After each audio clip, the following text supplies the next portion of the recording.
The rattlesnakes in there have adapted to no longer have rattles. There's mountain lions, there's black bear, wild hogs, all kinds of stuff. It's a nasty, disgusting place.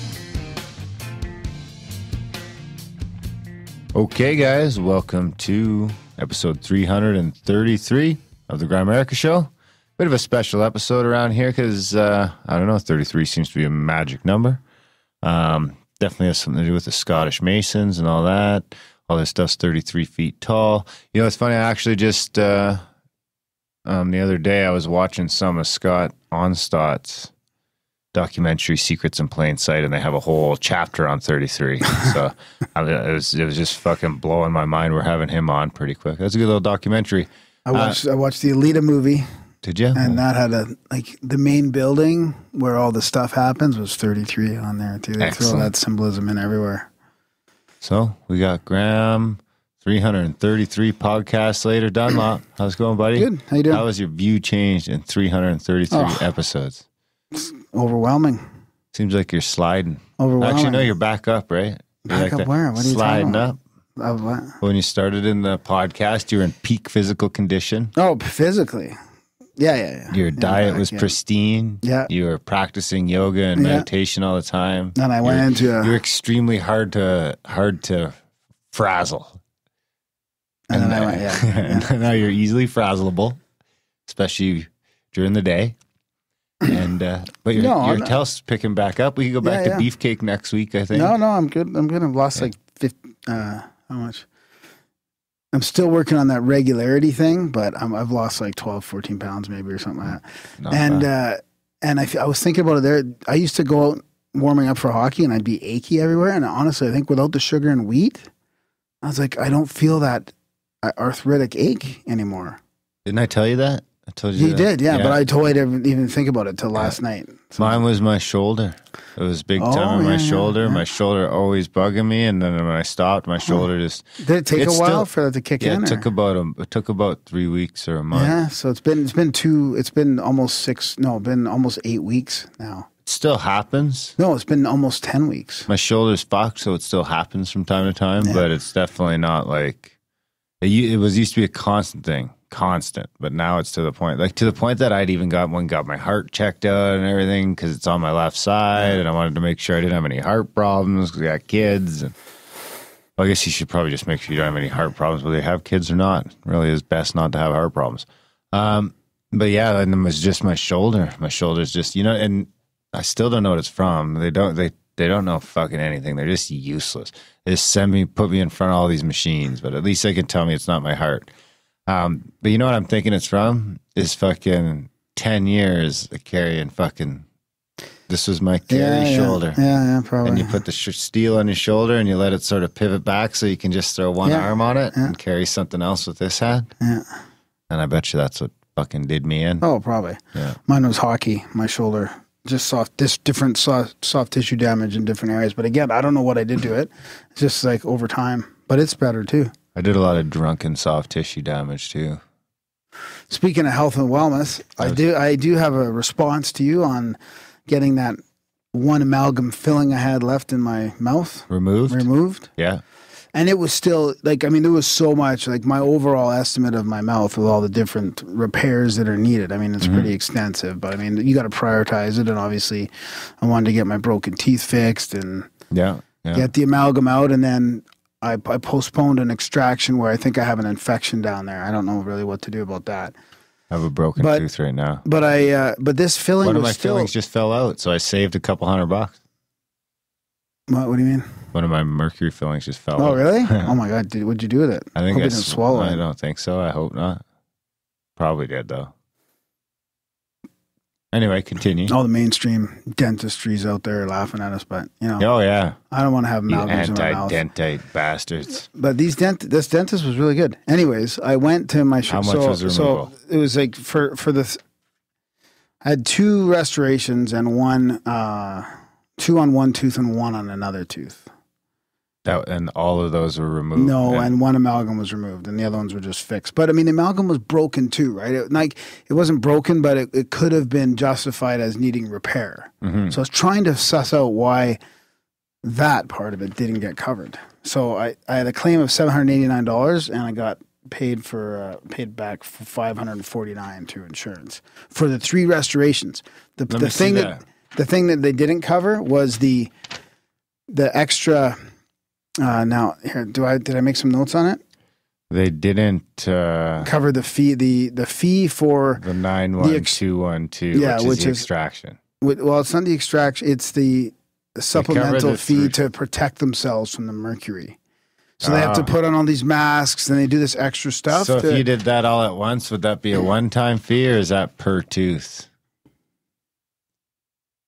That's a good. It's probably. I don't know. It could be a one-time fee. They could just put it on one and blast them all out, and everything else is covered. You probably get a deal on it, but you probably get a deal on it. But you still have to pay for the restoration anyway. So, and I bought the cheaper composite ones. Like I wasn't going to pay for it. I mean, they sell some ceramic ones that are really expensive as far as fillings go. So, but I was trying to figure. So I called the insurance place and I was asking them why. So why aren't you covering this amalgam removal if it had to be removed anyways? Like, how do you know that that's amalgam? Mm-hmm. And they're like, well, we don't. That's just an extra fee. I thought I wrote a note down about it. It's an extra fee from the dentist. Like I can't remember what they call it. It's like an added fee for the removal. And so I don't think these guys even tell them that it's mercury. It's just this extra fee that they put in. So they don't go back and forth about whether it's mercury or not and whether it gets replaced or not. It's just that this extra fee to remove mercury never gets covered by insurance. I see. Interesting. Sorry for the rambling, but that's kind of the gist I got of it. I was trying to kind of get deeper into like why that is, to see if they just say, no, like we're not covering that. That was semi-coherent. Not bad. Not bad. It could have been less coherent for sure. Anyways. Send me the info. I need to give him a call. Yeah, he's good dentist. Bingo bango, baby. What are you playing?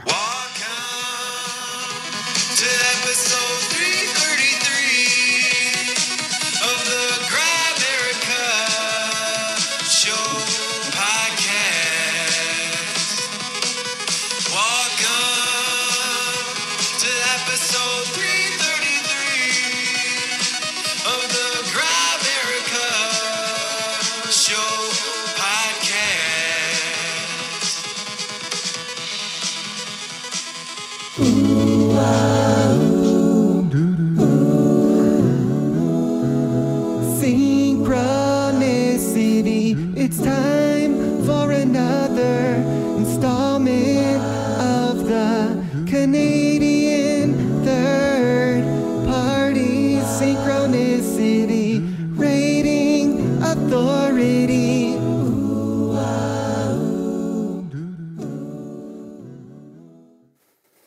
Go ahead. Hey dudes, love the show and wanted to take a minute to say to other listeners, please donate so we can stop hearing Darren complain about how much the value for value model was a mistake. And then he has in capital letters, just happened at 3:33 a.m. Sunday, February 17th, 2019.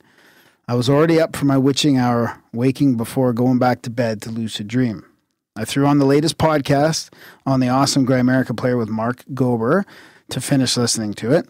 He's telling the story of his first death, the guy in the elevator, whose daughter didn't fit in the elevator with them. Mark is telling how the guy died and how the daughter walks up and says, "What happened to my dad?" And so seamlessly that I thought you guys were experimenting with new audio loops on a board at first. The chorus of the Queen's song, "Another One Bites the Dust," comes on. I'm laughing because it's just so wrong, and I'm thinking, good one, Darren. But then the clip ends, and Ari Sharif starts talking and introducing Skeptic Tank Podcast 348. I'm subscribed to Skeptic Tank through another player that wasn't open, but don't listen to it ever. I was in my car, but not touching my phone. I have no idea how it switched. My aunt is in hospice, and she loves that song, and I'll check on her in the morning. But I'm guessing she'll probably have checked out and was telling me it's okay. Anyway, she's going to die soon, and I know the veil gets thin for people near that time, so she's getting the blame regardless. She was completely at peace and was joking around about haunting us and how funny that would be. Don't care about the rating, just thought a good ghost story synchro would lighten your day. And then he actually sent it again and says, okay, here's the spookiest part. When I went back to the Grimerica player, I'm not even sure that story was in that podcast. What the fuck? It picked up at a completely different point in the podcast where Mark was talking about remote viewing. No idea where that story came from. Need to re-listen. Maybe it was earlier in the podcast. Interesting. Yeah. And then he replied. He actually sent another one as well. Did he find it? And he says, okay, just fast forwarded through the whole podcast. I don't think that quote came from it. Now I'm doubting whether I was fully awake, but possibly deepening the synchro. I've had a bunch of synchronic experiences with my Bluetooth to my FM adapter and my phone. Occasionally it will cut out and will play radio snippets that fit in well with what I'm doing.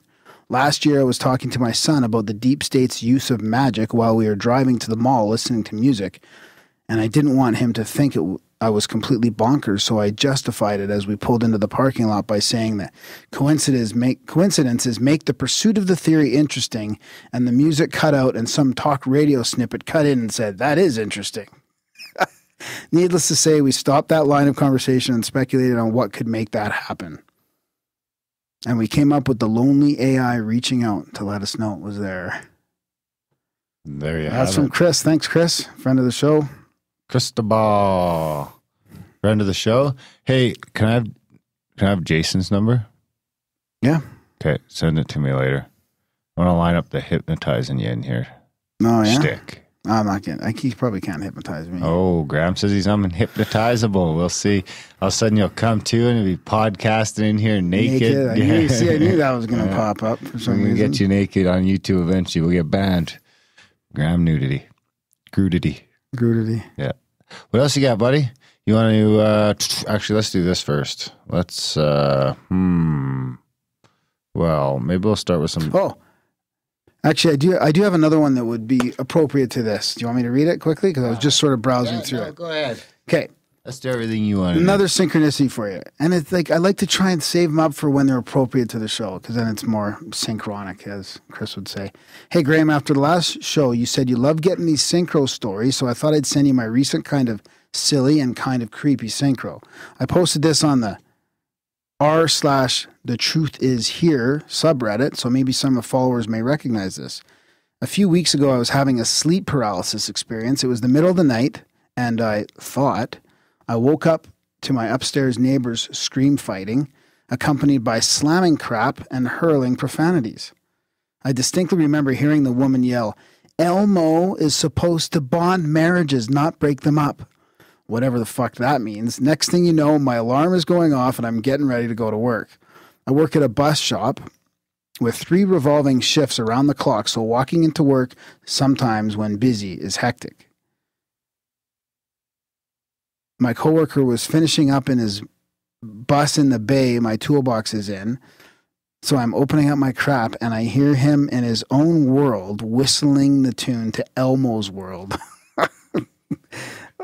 I joke with him and ask him, "Why the hell are you whistling that?" It's not like it's not like he has kids and I don't either. He just laughs and says, "I don't know, it just popped into my head a few moments ago." I told him why it creeped me out and we had some laughs. Fucking Elmo. I have another little funny synchro regarding the documentary Hellier, which is more of a collection of strange synchros. My fiance is a layperson to the subject, but I convinced her to watch the show with me. I can tell she was bored, but was in tune. Episode was over. She had enough. I close out my streaming app on my TV and it goes right to the last channel I had on, and Ancient Aliens was on, with the clip of Paul Hellier presenting his professional witness to the panel. She just looked at me and said, "This doesn't count. They aren't spelled the same." So that Hellier was about the search for the Kentucky Goblins. It was very, small town monsters-esque. Sounds like it. Yeah. So that's not the Paul Hellier we had on? No. Did we have Paul Hellier? But that's what I always thought that, when I heard of a Hellier documentary, I thought, oh, is it him? But no, it's a Hellier, the town in Kentucky, I think, or Wisconsin or something like that. But what happened is then it came onto that channel and Hellier was doing a speech after they watched Hellier. So They should have watched the speech. Anyways, I love you guys, and I'm happy to hear you're actually making rent. In the near future, I will be upping my donation to make up for the slackers. I currently use PayPal, but if there's another preferred method, please let me know. Peace and love. John, the Sir Diesel Mechanic. Sour Diesel Mechanic, actually, is what he said. Nice. Thanks for the email. I do love getting those emails. You can send them to graham@grahamerica.com. It's always good if you're a new listener or a new person in contact. You can tell us how you found the show and what your favorite topics are and anything else you want to talk about. Graham loves spam. Send him your shit. And we do love to hear how you found the show. And we do love to hear that you told other people around the show about the show, because that's our super only duper marketing. too. That's our only marketing, is you motherfuckers. And we love you for it. We absolutely love you. So before we beg for cash, I will send you guys out some 333 good vibes for your weekend. If more of you supported the show, I'd be less sick of podcasts. Sending out good vibes. Good vibes. Good vibes. Good vibes. Good vibes. 108 breaths of deep Man, that's one of our best jingles for sure. I don't even remember saying that 100 deep breaths of. I wonder what episode it's in. Let's go way back. Yeah. If you figure out which episode that's from, let us know. I got some other great Graham jingles too, but they're hard to play during the show sometimes, like the coffee enema one. Oh yeah, I haven't heard that one for a while. Yeah, it's a little over the top. Maybe I'll play that one. Play at the end. I'll play it at the end of the show. I'll play a couple of those ones we haven't played in a while at the end of the show. I have people asking for the America's Funniest Home Videos one sometimes too. I can put them all on a page sometime for our supporters. That's a good idea. Anyway, we do need your support. So PayPal working right now. Seems like it's going to be fine. Knock on wood. That's gramerica.ca/support. You can also head to gramerica.ca/stripe. And that'll bounce you over to our Stripe page, which will give you all the options there. And you can also do Patreon, gramerica.ca/Patreon, which will take you to our Patreon page and give you those options. Or you can sign up for all three. Just be amazing. But, seriously, if you sign up for one of those anywhere, that would be amazing enough. It really would. You would help us edge closer to 1% of support. Right now, I think we're at about 0.7 or 0.8 of 1% support. We're ideally shooting for 2 or 3% or 4%. Ideally, yeah, we'd love to get at 4%. Yeah. It'd be good if, we wouldn't have to beg so much if we could just get like 10 people a show to sign up. But honestly, it's like one if we're lucky.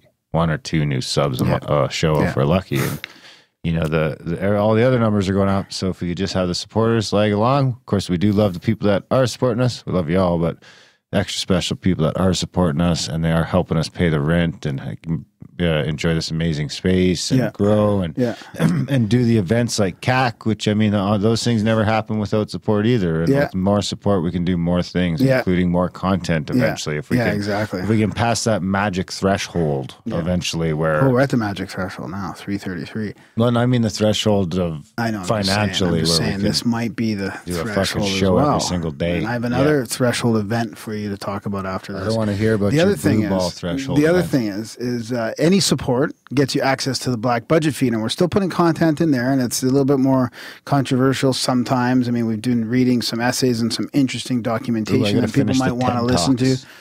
Darren's got to finish the TED Talks. Jesus Christ, Graham. And I got to finish the conspiracy theory paper from Harvard in 2009, which is fucking fascinating. And last one that we popped in there was a Black Budget with our friends Bill, Justin, and Adam. And Justin and Adam are from the Cat in the Box podcast. They're friends of the show. Justin helped out for years with the newsletter, and Adam's helping the show out now. And they do a remote viewing episode every week. They do a remote viewing podcast. So we were on talking with them and how they've got a lot of cool hits, and they've been trying a lot of different experiments with remote viewing. And Bill and Darren talk about their last shroom experience, and they talk about some advice and some stuff about that. And Bill talks about his Lyme disease coming back. We talk about the Wim Hoff method and all kinds of interesting stuff like that. It was a really good podcast. Is that the one we're calling the steam room? That's the steam. No, well, I guess you could call that a steam room, sure.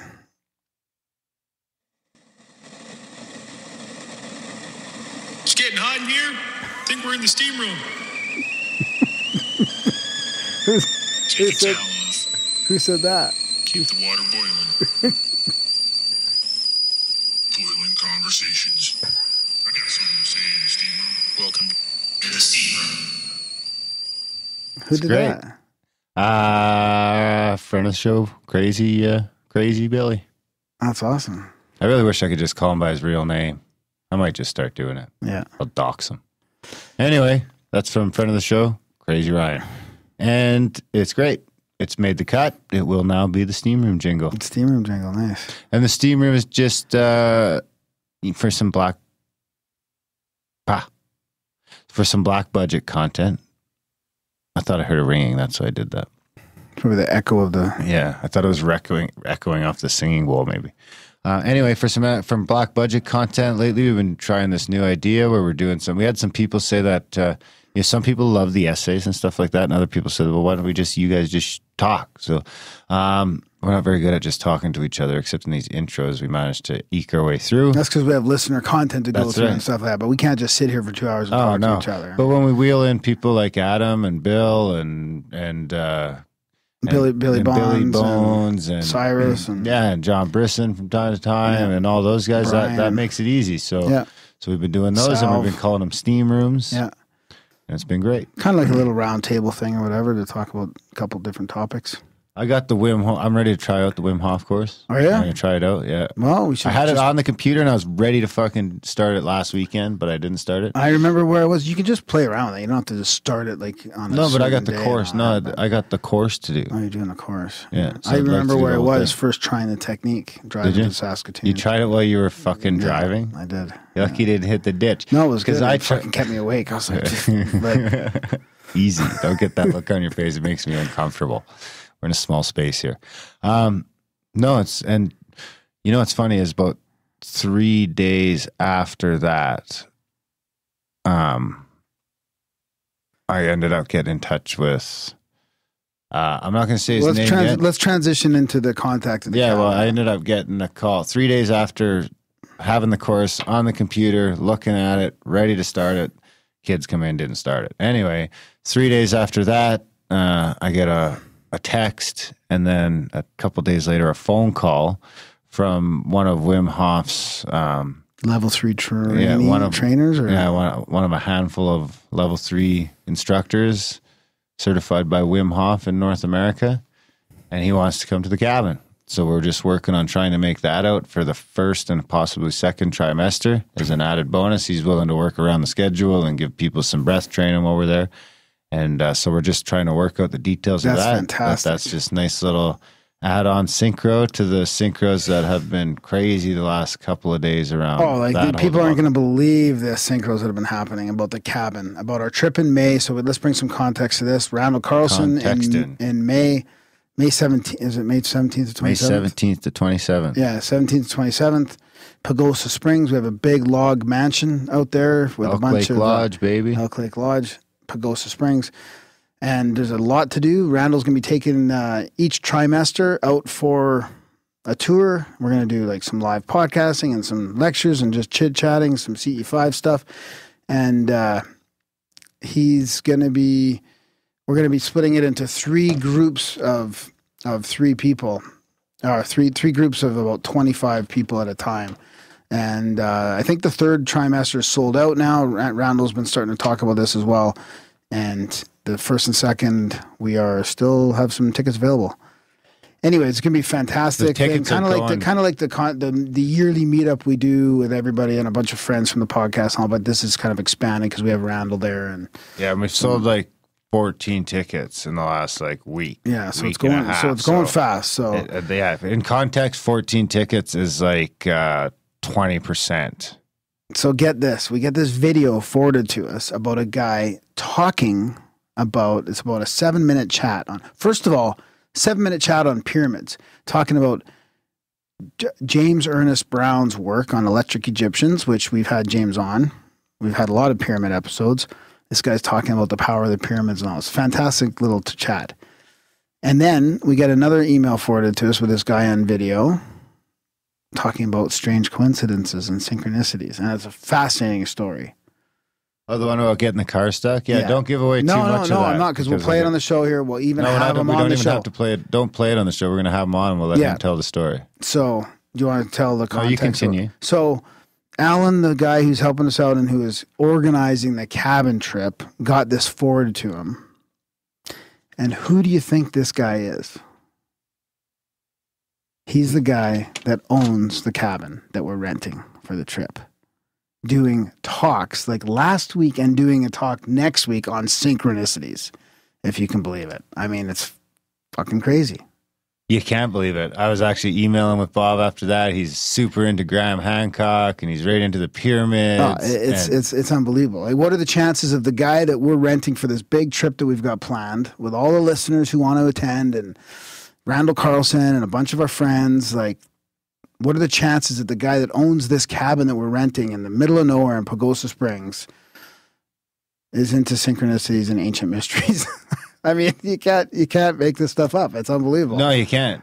You can't. Like, as if that doesn't feel like we're on the right path when that happens. You just have to. And then when I got the call from the Wim Hoff, and the crazy thing is, I've also, for the last like 2 weeks, I've actively been trying to reach out to Wim again, because he's a hard guy to get a hold of. I get it. He's busy. Yeah, we tried it a few years back and kind of gave up. And he's just slammed, right? Those guys like that, you just kind of get a luck in, especially because the only way I'm trying is usually through Twitter and stuff like that. But anyway, this guy calls me, loves Randall's, met Randall, wants to come, and he's like, I just figure like I can maybe help, sell the event or add some value to the event or whatever we can do there. And then it turns out he's in touch with Wim, and he's a fan of the show as well. He's listened to our Randall Carlson episodes anyway. He's going to start going through the rest of them, but he's in touch with Wim, and he's going to help us get Wim on the podcast here coming up soon. So I did just pull up the numbers. It's scarier than I thought. There is 1, 2, 3, 4, 5, 6, 7, 8, 9 different spots left for the first weekend, and 10 for the midweek. Oh, wow. That's it. That's all that's left? That's all that's left. And we probably have more couples going in one. Now, I haven't caught up on all the emails there, so I'm not too sure. Do you want to leave that? Yeah. Okay. But there's probably going to be more couples in one. We're hoping that there's going to be more couples in one trimester. My wife's coming the first trimester. Your wife's coming the first one? Okay. Yeah. I'm not sure when my girlfriend's coming. So we could be down to 19 spots here. Yeah, we are starting to span the globe a little bit too. We got people coming from overseas, a couple different spots in Europe. Some people coming from Australia. We're done 19 fucking spots. Now, I'm hoping that I might be able to finagle a couple more spots when we get Brad on the show. Oh, that's a good idea. Or sorry, Bob, not Brad. Bob, yeah. Brad's the landlord. I was just talking to him before we started recording. Once I talk to Bob, and now that he knows what we're up to, we're probably seeming a lot less sketchy than we are. Then we're running a bunch of dudes through, or not a bunch of dudes, but a bunch of people. Now that he knows what we're up to, and we know that he's into that stuff, I'm thinking it could be a possibility to maybe open up a couple more camp spots. I can't say that for sure yet, so assume there's only 19 spots left. But I'm hoping we can maybe, because now. Everyone keeps telling me that it's like 30 to 40% of your sales should come in the last month. And we're already there. We're going to be sold out 2 months before that. Knock on wood, but we're on pace to be sold out in another week and a half. So the thing is Randall's been on almost every Monday. We do a Zoom meeting. Alan set up this Zoom meeting for everybody that's going. I'm working and Randall's on there with his slideshows. Last week he's talking about the moon, and he's getting all excited on all these mysteries. And if you put down a deposit, you get access to that. Yeah, so we had like 9 or 10 people in there with their intimate meeting with Randall already, hearing him talk about stuff, and he's showing like some spots where he's going to travel to in the daytime. There's a lot of stuff to do around there. Oh yeah, it's going to be great. Yeah, that's the other reason. Get a deposit in, because then you get to start joining the Zooms, ask your questions real time. Probably see me and Graham or Randall or Randall's been there every week for a while now. Yeah, he's not there all the time. But he's there quite a bit. I'm actually working on maybe editing up a little best of from the Zooms. I haven't talked to Randall yet, but I'm sure he's going to be no problem with it. But I'm going to whip up a little best of from the Zoom chats and throw it out as a little teaser. But it's shaping up to be quite the trip. We're going to be doing some live podcasts, and the guest list is getting more and more interesting. Yeah. It really is amazing. Like I actually was saying to Bob the other day, because I mean, right around Christmas, I was starting to have a few reservations about the trip. I was like, holy cow, we've only sold like fucking 15 tickets. But now, you know, how can you have reservations after you have all those sort of synchros slapping you in the face? And now we're selling tickets like crazy, and it's all sort of coming together, and we're getting some interest from some interesting places. And it's just like, you know, it makes me think of what the further possibilities are after this event in some ways, you know? Yeah. So what else you got, motherfucker? Well, I got some. Go to social media. If you I got some news for you that I was looking for my UFO quote. Oh, and you found more UFO quotes? I'm out. You're out? I'm out at 3:33. Wow. So this is the marker that you've been waiting for. There's no more. I mean, I could dig some up, but I mean, my database of quotes is done. So I won't dig some up. I'm going to move to my backup quote books here for you to guess. Well, we got to get a new, deep state quote book or something like that. We just need to cut UFO out of that. Profound quote of the week. It's a couple times, so. It's a profound UFO quote of the week. We are grateful to the Washington Post, the New York Times, Time Magazine, and other great publications whose directors have attended our meetings and respected their promises of discretion for almost 40 years. It would have been impossible for us to develop our plan for the world if we had been subjected to the lights of publicity during these years. But the world is now more sophisticated and prepared to march towards a world government. The supranational sovereignty of an intellectual elite and world bankers is surely preferable to the national autodetermination practiced in past centuries. Oof.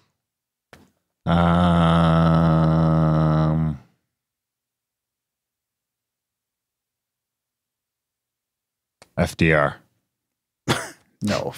What? That was David Rockefeller from Baden-Baden, Germany in 1991. Damn it. That was close.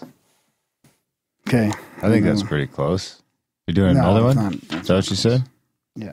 All right. Fuck you, that's not close.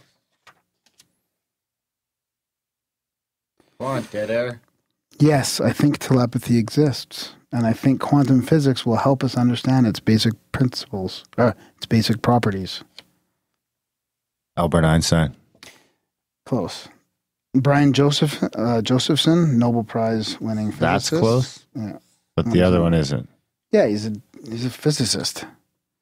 One's an Illuminati and one's an ex-president. You don't think FDR's in the Illuminati? I don't think so. They're puppets. He's like a 4-term president. No, there's no such thing, is there? Was there such thing back then? Yeah, he was the only one ever because of the war. Oh, really? You might be right. Maybe you're right, but I don't know. I feel like he's more of a tool being used by the Rockefellers and types. I'm going to skip. Well, I'm not going to read comments from episodes we haven't posted yet anyway. No. But the Flat Earth comments are off the charts. They're all very mean. Well, were we going to talk about that? Were we going to talk about that? Oh, yeah. No, we'll talk about it on the intro for his show. Oh, but the app is fucked. Don't buy the app. It's seriously, you can't buy the app. It's not right. It's something seriously wrong with the app. Anyway, we will go to episode 331. David Getoff at work listening to the intro and can't stop laughing. Getting weird looks, and I don't care. Laughing my ass off. On episode... Oh, God.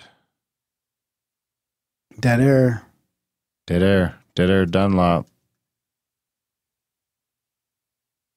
It's because I can't get past all the Flat Earth comments. There's seriously, we finally did an episode on that, so it's just seriously. I'm still scrolling past flat Earth comments. It's fucked up. Here we have Randall Carlson, an info machine. Watch all his stuff. There's always new things to learn about these topics. Brad releases videos of his lectures on geocosmic wrecks every week.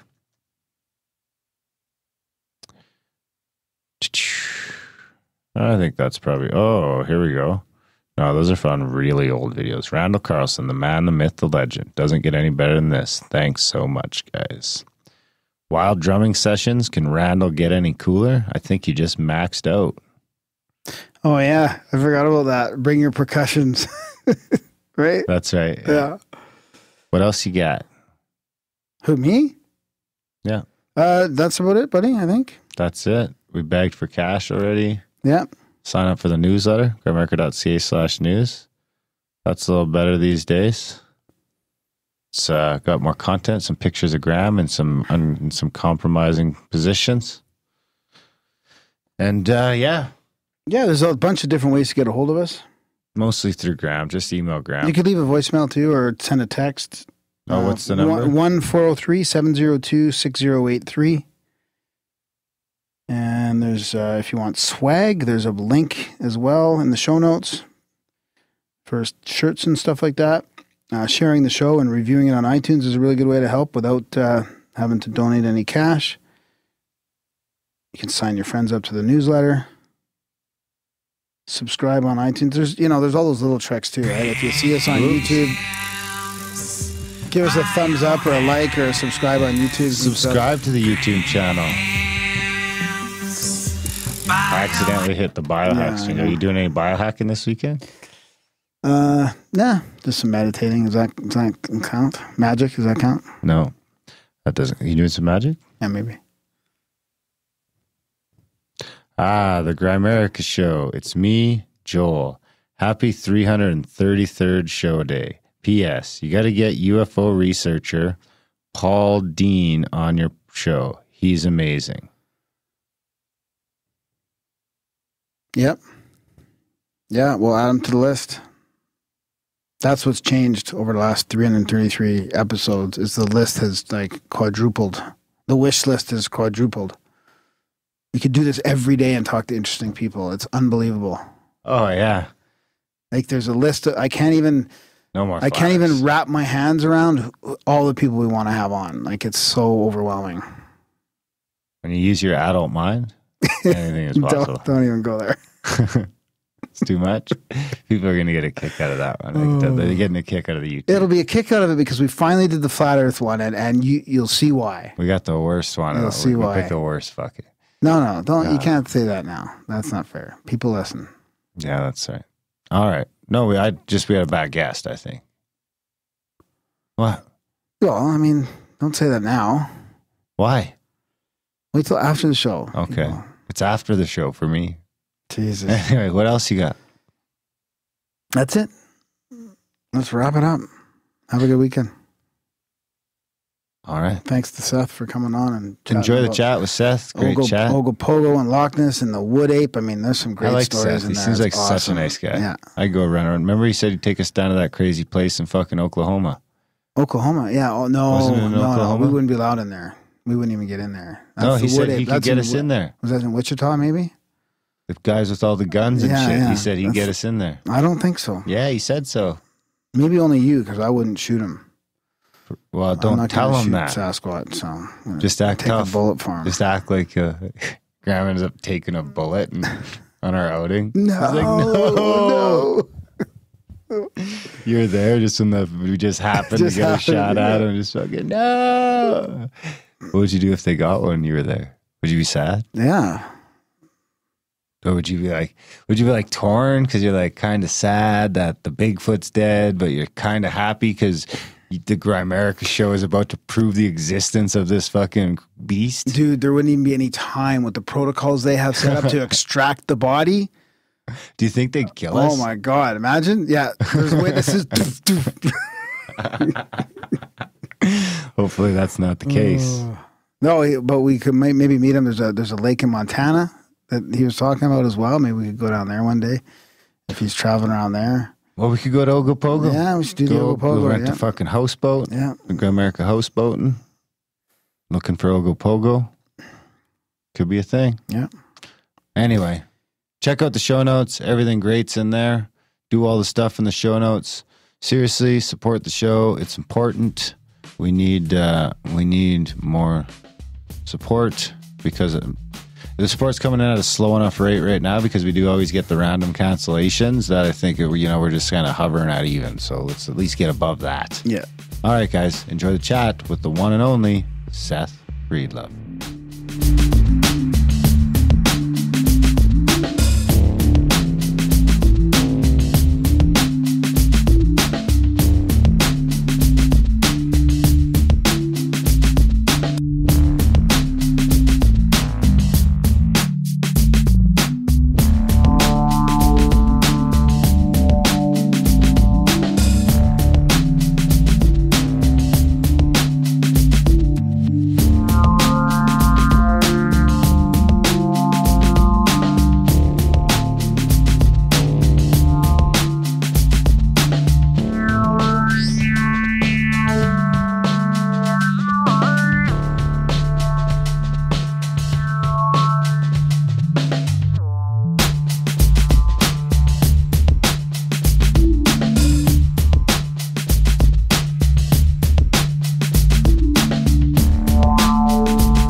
Tonight we've got Seth Breedlove back in Dry America from Small Town Monsters. Man, this Small Town Monsters started out as like a little independent film series, and now they've done a few movies and a couple web series, and they've got all kinds of projects on the go. So looking forward to getting an update from Seth. Thanks for coming back on, buddy. Yeah, thanks for having me. Disclaimer, disclaimer. I'm still getting over a cold. Oh, so if I sound like garbage, that's why. No, you sound good. It's all right. It's all good. All right. So I don't even know where to start. Then we can pause it. But yeah, you've got a lot going on. I mean, I was trying to familiarize myself with your work, of course, for the last few days or a week, and I watched some stuff on Champ, and I was pretty happy about that. And then, but you've got Kickstarters going for some other great, like a Bigfoot one coming up. So, I mean, do you want to maybe we should start out by just talking about Small Town Monsters in general for people that haven't heard before about this? Because, I mean, it seems to be blowing up to me that there's all this cryptid focus and evidence, and I mean, you guys are putting together these movies with all kinds of great stuff in there. So maybe we could just sort of highlight that. Yeah, I mean, like the last time I was on here, I think it was Lyle and I, and we talked about 2 years ago. Boggy Creek Monster. So yeah, that would have been 2016. So since Boggy Creek Monster, we have put out the Mothman of Point Pleasant, Invasion on Chestnut Ridge, the Flatwoods Monster, On the Trail of Champ, the Bray Road Beast. We're putting out On the Trail of Bigfoot in a few weeks, and we have already filmed and are into post-production on Terror in the Skies. So we're basically putting out like 2 movies a year and then one of these miniseries. And last night we just announced On the Trail of UFOs, which will be the follow-up to On the Trail of Champ and On the Trail of Bigfoot. So yeah, Small Town Monsters kind of grew out of the fact that I was like a nerd who sat at work, my desk job all day and just listened to podcasts about stuff I was into. And one of the subjects I was into was the paranormal. So I listened to a lot of like UFO podcasts and Bigfoot podcasts and all that kind of stuff. And while I was doing, I have this like a defect where I can't be into a subject without involving myself in it in some way. So like when I was super into comic books, I wanted to write comic books, and like as a kid, I had no life, and I was a homeschooled 300-pound fatty, and I just sat in my mom's basement and I watched movies. So then I wanted to make movies, and so like it's always just been, there's something, that's the way I'm wired. Like if I'm into something, I try to do it for myself. So after sitting there at my desk job for years and listening to these podcasts, I decided I wanted to start getting involved in the subject. And most of that was like informed by the fact that I saw a lack of certain types of content focused on these subjects that I was into. So first I started out, I was going to write a book. The book was going to be called Small Town Monsters. And it was going to focus on like these monster cases around the United States that I found fascinating, and almost like a case book, but focused as much on the town and the town's history as it was on the monster. Is that the lack of focus? Is that the lack of focus that you found? Is there wasn't enough background of the town and the history of some of the sightings and all that? I mean, that's a really good question. I think it's that, but I also think it's in general. I don't see, and I still think this is the case. In the paranormal crypto worlds, there isn't a focus on the effect this stuff has on not just like the witnesses, but other people like tangentially connected to these cases, which would include obviously the towns. It's all about like, cool, scary monster stories. And that kind of tends to be, it's like, it runs two ways. It's either like, let's see how, what the scariest monster encounter story we can come up with is, or let's focus again on a group of people running through the woods with flashlights, because we haven't seen enough of that in how many years of, this kind of content. So anyway, like I was going to put that book together just kind of based on the fact that I grew up in a small town and I wanted to learn about how these communities were affected by this kind of stuff. So I sent this proposal around and it got rejected by everyone almost immediately. I got some really like nice emails back, but it was pretty much all, like there's already books here that are like this. So go screw or whatever, so a little bit of time passed and I ran into these guys who had like camcorders and stuff. And we had been talking about creating some sort of video content. I've always been really into movies, and I wanted to be a filmmaker as a kid. That was what I was going to do for a career. So these guys seemed to be into the same sort of stuff that I was. And I was like, why don't we make a documentary with the equipment you have about one of the cases that I had already kind of done some of the preliminary research for, from my book. And that ended up being Minerva Monster. We filmed that in late 2014 and put it out in 2015.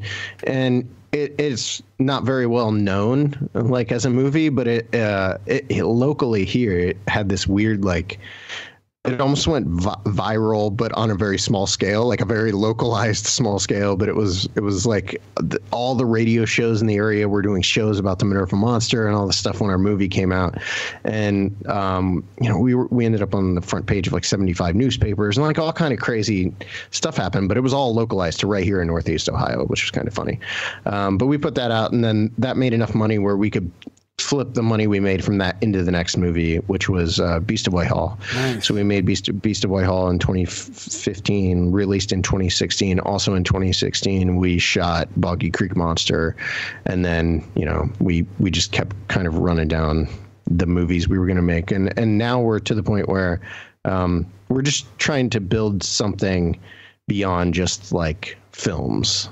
So we started last year, we introduced the On the Trail of concept, which is, like you said, it's basically a web series. I mean, there's also the Case Files web series, which is a little like series of short films that are on YouTube. But we want to do more than just make like cool documentaries and miniseries. We want to be able to expand out and build, a little like, I don't know what you would corner of the world where we control what we're making, where we control, what is coming out from us. We've had like we today alone, we've had 2 production companies reach out to us today wanting to like turn STM into like some sort of TV show. And we typically like steer clear of that kind of thing, because the very first time like we had one of those production company meetings, they wanted to turn Small Town Monsters into a TV show that was going to be like myself and Megan Fox and my producers running around in a van like Scooby-Doo trying to solve monster mysteries. So we've always kind of steered clear of that stuff, and we just do our own thing, and we crowdfund it once a year. We run a Kickstarter campaign. And every year, those have been gradually more and more successful. And it's allowed us to get to the point where we are today, which is like we basically function as a completely independent production company where we control everything that's coming out, and no one's telling us what to do. That's awesome. That's I was going to ask you how you grew into that, and it's good to hear that you can do this all on your own. I mean, obviously you guys are doing a great work because you got lots of people donating. We have friends of ours that have kickstarted your don't have anybody your donating stuff, and they've got posters of I love all the stuff you guys have in your Kickstarters and all that. So they've contributed. Friends Justin and Adam from their old podcast, which changed names to Cat in the Box. It's a remote viewing one. Give a little shout out to those guys. Are you going to do an Ogopogo one? Well, that's Ogopogo. Before we started talking, I was asking him because I just watched On the Trail of the Champ, right? Oh well, yeah, that's what I'm saying. And fantastic. we could help out. We could Sherpa some shit around for you. Yeah, we know the area pretty good. I could get you some, whatever you need, some local herbs, food, whatever. So I was going to ask about Ogopogo. I mean, really, we don't even need to make a movie. We'll just hang out with some herbs and food. That's right. We'll do a podcast. Well, I mean, how did you not go to the Ogopogo realm when you were talking about Champ and focusing on that? I mean, like for me, I'd want to sort of try and put this whole bigger picture of Loch Ness and Ogopogo and Champ together. But was that something you had to leave for later on, maybe, or? Well, so the way that whole miniseries was born was really strange, and On the Trail of in general is still like finding its footing.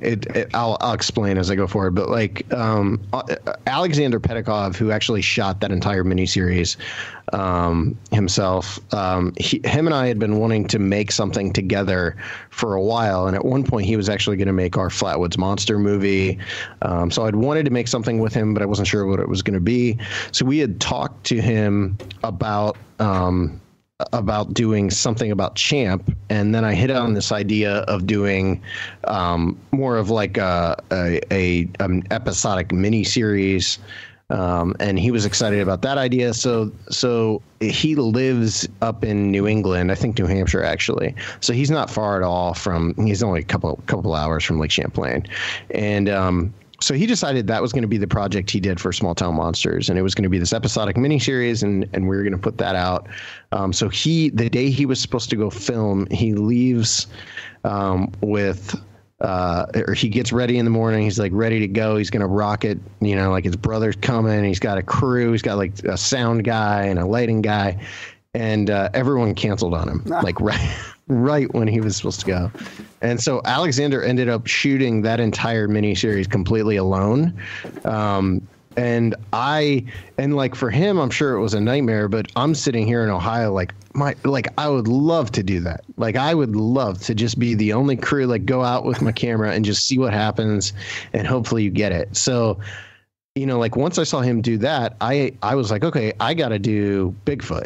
I heard you talking about that on one of your Kickstarter shows. Yeah. Yeah. So I just ended up deciding I was going to do On the Trail of Bigfoot. It was going to be an episodic miniseries, but instead of like Alexander, who just focused on Lake Champlain, I was going to focus on the entire, basically northern United States, and like the entire, Bigfoot subjects start to finish by myself. And like, it's really easy to like bravely say something like that, like I'm going to go make this by myself, and then you actually have to do it. And it was like the hardest thing I've ever done. And I shot scary? It, basically I was shooting it. It wasn't that scary. It wasn't that scary. No. But it was like, I shot it starting last March, and then just shot the last footage in December. So I was editing it too. I mean, basically it was being shot whenever I had free time, or what I had to do, because our budget was so low. Basically the budget was like $3,000. I've been putting out there that it was $5,000, but really there was money that had to go toward some marketing things. So really it was more like $3,000. So what I had to do was actually pair up shooting trips for On the Trail of Bigfoot with like other trips I had to take. So if I had to go to like the Pacific Northwest or something to do like an event, I would toss in like interviews where I could, or B-roll or whatever. So I never had any time off this year, because pretty much if I was somewhere on a trip, I was shooting, whenever I had a free minute. So it It was scary though. Like I ended up in like in Oklahoma in north. Where is it? It's not northeastern. It's like southeastern Oklahoma. It's on the border with like Oklahoma and Arkansas. There's this place called the Wichita Mountains, and it's kind of like an inland rainforest. It's insane. It's like one of the most jungle-like places I've ever been in the United States, and I say that as someone who was in the Olympic Peninsula this past year, and that's like an almost literal rainforest. So it's the Wichita Mountains, and there's a group in there called the North American Wood Ape Conservancy, and what they want to do is find a Bigfoot and then kill it. To prove that they exist to science, so they can prove it to science and protect the species. So I was in there with these dudes for 2.5 days, and I went. Well, you're not going to find anything with guys who want to kill it. I mean, he knows like Sasquatch is way smarter than that. I'm gonna take the shot, guy. I was in there for 2.5 days, and I went from like.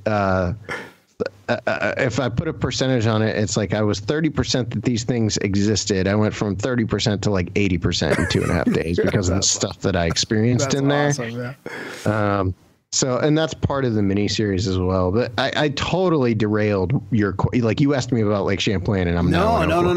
Because I asked mentioned if you were scared though. So yeah, I mentioned I'm always scared. Just assume I'm scared. Well, I just think to me like just going like that. It's not Bigfoot I'm worried about. It's wandering around in the woods by myself making a movie. I'd rather just have my buddy there. I'd just feel better if my buddy was there. There were other people there, but I was always focused. Actually, if you put a camera in my hand, I'm good. Like it's when I shut the camera off that I start getting, like terrified of everything. But if I've been in like the swamps of southern Arkansas, with like alligators 5 feet away from me while I'm riding in the front of a boat, shooting footage. And as long as I have that camera in my hands, I'm fearless. I'm apparently invincible if I've got my A7S. Even if you hear the banjos. So far I've even been good with that. I managed. I wear my metal chastity belt though. So what were some of the things that brought you from 30 to 80% then? Well, there was pretty much constant activity of some sort from the time we got in there, which is something I learned pretty quickly. Is you actually, like I'm used to Northeast Ohio where you have to be like your senses have to be on alert and you're like looking for something. This place is the opposite. You actually want to tune everything out because otherwise every single thing you hear or see or smell or whatever, you're going to be convinced is Bigfoot. So like I'm in this place for like 5 hours, and 5 hours in, I'm convinced we are surrounded, like it's just ridiculous the amount of stuff that you hear in there, and most of it's probably completely normal, forest activity in a dense ecosystem like the one we were in. But we experienced, so we heard like the weird like folk kind of speech. Like there was actually a really kind of cool incident. And this unfortunately is not in the documentary, but I went up there's a road that leads in there. Okay. So if we're going to talk about X, I got to set everything up. Yeah, okay, we should. This place is unlike any place I've ever been before. I talked to a British Special Forces operative who's a member of the NAWAC who told me the only road he's ever been on that compares to the road into X is in the Congo in terms of like just the terrible road condition. It's basically like a washout down the side of this mountain that you have to take a 4-wheel drive pickup truck that's jacked to even make it down. And even then they scrape the bottom. So it can be perilous just getting in there. It's a 2.5 hour drive off the paved road. And it's only 9 miles off the paved road. Yeah. So it's a 2.5 hour drive. You're going straight down this mountain, and you end up the road dead ends into what they call Area X, and Area X is like base camp for the NAWAC. They've got a cool little spot in there. They've got a cabin built, like you'll see the whole thing in the doc. But the crazy thing is how dense the undergrowth is. You can't see 5 feet off the trail in some spots. You don't want to wander off the trail. We actually stopped halfway through the drive because I had to urinate. And when I got out of the truck, there was a friggin' black widow spider just chilling on this leaf, like right next to where I was standing. And I called Alton Higgins, who was driving us in. He's actually one of the people in charge of the NAWAC. He's a former professor of biology. He's like a genius.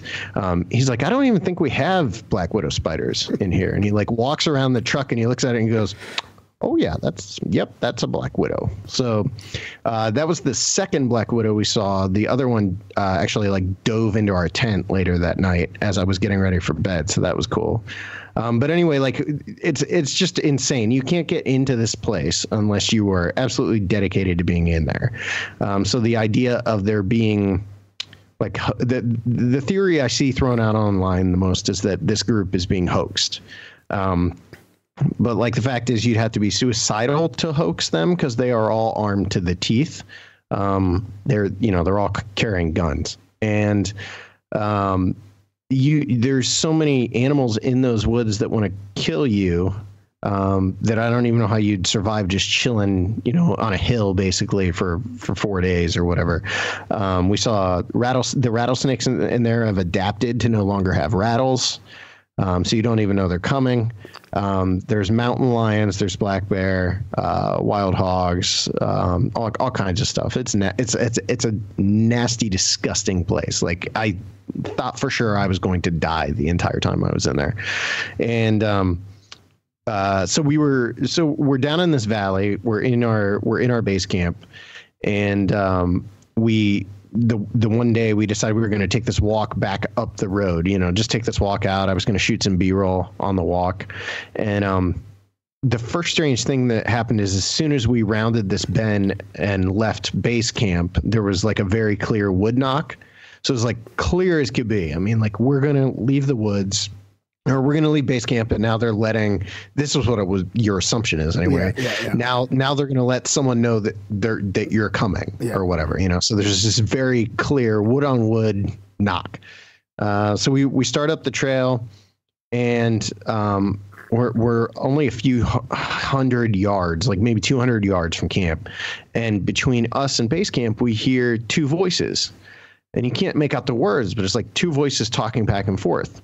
And immediately on our walkie-talkie, we get someone from base camp radioing, and they're like, "Hey, are you guys talking on the trail?" And we were like, "Yeah, we are," because we were talking at that point. And they're like, "All right, we think we heard you." And Brian goes, "Were you guys talking to base camp?" And they were like, "No." He's like, "Okay, because we heard something between us and you." So we actually started talking as loud as we could, and to see if they could hear us. They couldn't hear us. So the assumption is that it was something talking back and forth on the trail between us and base camp, which was pretty weird. And that's just like one of the smallest things that happened to me in there. You constantly were hearing strange kind of calls in the woods. We heard a lot of tree knocks.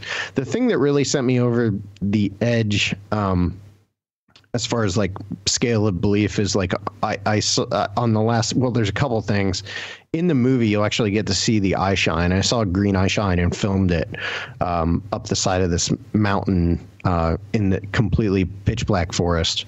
And that's actually in the movie. Like it's, actually you'll see it in the trailer I'm putting out like next week if you follow our trailers at all. But so we saw this eye shine the one night, and then the next night it was about 2:30 a.m. I had a migraine the entire time I was in Area X, probably because there's no breeze in there because you're down in this valley and it's stifling heat and humid, and I couldn't get over this dumb migraine I had. So I was going to bed. It was like 2:30 a.m.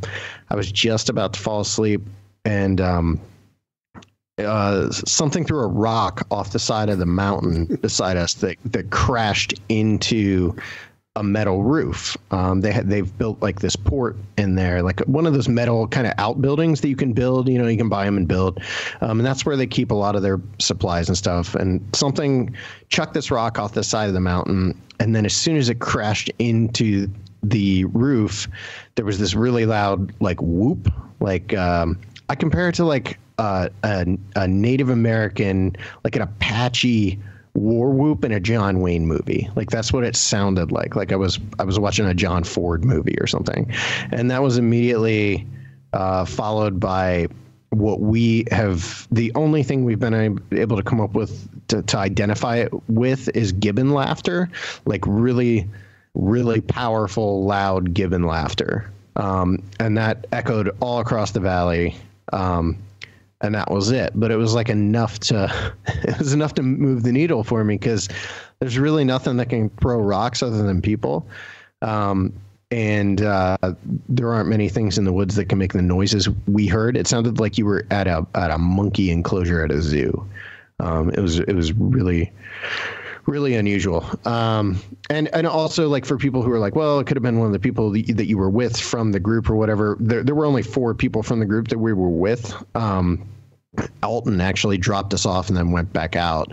But we were in there with 4 people who I actually know really well. Like, I would count them all pretty good friends and know them fairly well. All very one of the people in there with us was Kathy Strain, who wrote a book called Giants, Cannibals, and Monsters. She's also the tribal relations manager for the Stanislaus National Forest, and her husband Bob used to be like the fire chief where they live. And then Brian Brown, who used to run the Bigfoot Show, which was a podcast that a lot of people that are super into Bigfoot might be familiar with. Yep. He used to host that show. And then Daryl Collier, who was worked in military intelligence for about 30 years, and is now retired. But that was the group we were in there with. And it was crazy. It was one thing after the next the entire time we were in there, including Daryl claiming that he almost shot one of these things while he was within like 5 hours of us getting in there. He claimed he was scoping one in, all part of the episode of On the Trail of Bigfoot that focuses on. Wow. What's with the green eye shine and the significance of that? Well, so that was like the weirdest thing. And this is something the group is actually kind of upset at me. Not upset at me, but they're not thrilled that I included this in the documentary because of how I worded it. So we're sitting around at night. At night, they turn off all lights. There's no fire. And you got to remember, we were in there in July. So the leaf canopy is so thick. There's no starlight. There's nothing. So you're sitting in complete isolated black. And all of a sudden I noticed these 2 pinpoints of light on the side of this hill, actually the same hill that the rock throw would have come off of 2 nights later. I see these 2 pinpoints of light, and they stand out because it's so dark. I mean, it's so dark, and they were very clearly green, like a green eye shine. You know how a deer has green eye shine if you flash a light on them or something. They have that kind of like, yeah, especially if you're driving down the highway. That's when you notice it the most, because I'm from a part of the country in Canada where there's tons of moose on the road where I grew up. So it's like when you're driving down the highway at night, you're watching the ditches for that exact eye shine that you're talking about. So yeah, and what's real weird is there was no light. Oh, so, I see. There's no light. Yeah, you're seeing it. So there's no light anywhere. Lights, yeah. There's so, like, I noticed it because there's no other light in there, and all of a sudden there's these 2 pinpoints of light watching me from the hill, and I'm trying to like gauge where I'm looking. I thought maybe I was seeing starlight through the tree canopy, but the guys, like I asked someone, I was like, how high is the tree canopy?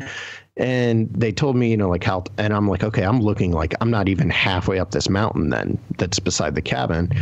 And so I called one of the guys over, and he walks over and he looks, like I guided his head with my hand. I'm like right there. And he's like, oh yeah. He's like, there's green eyes. And so we're standing there, and one of the other guys says, what is it? I said, there's 2 eyes watching us from the hill. He stands up, and for whatever reason, he turned his flashlight on, shone up there. And as soon as he did, the eyes went sideways across the hill while still staring at us, which is one of the creepiest things I've ever seen.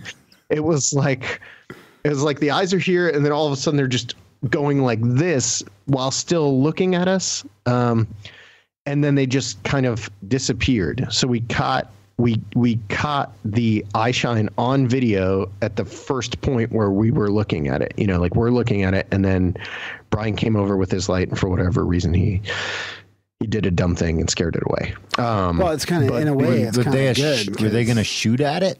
Do you think that ever an option? I mean, these guys all have guns. They wouldn't shoot at night, though, right?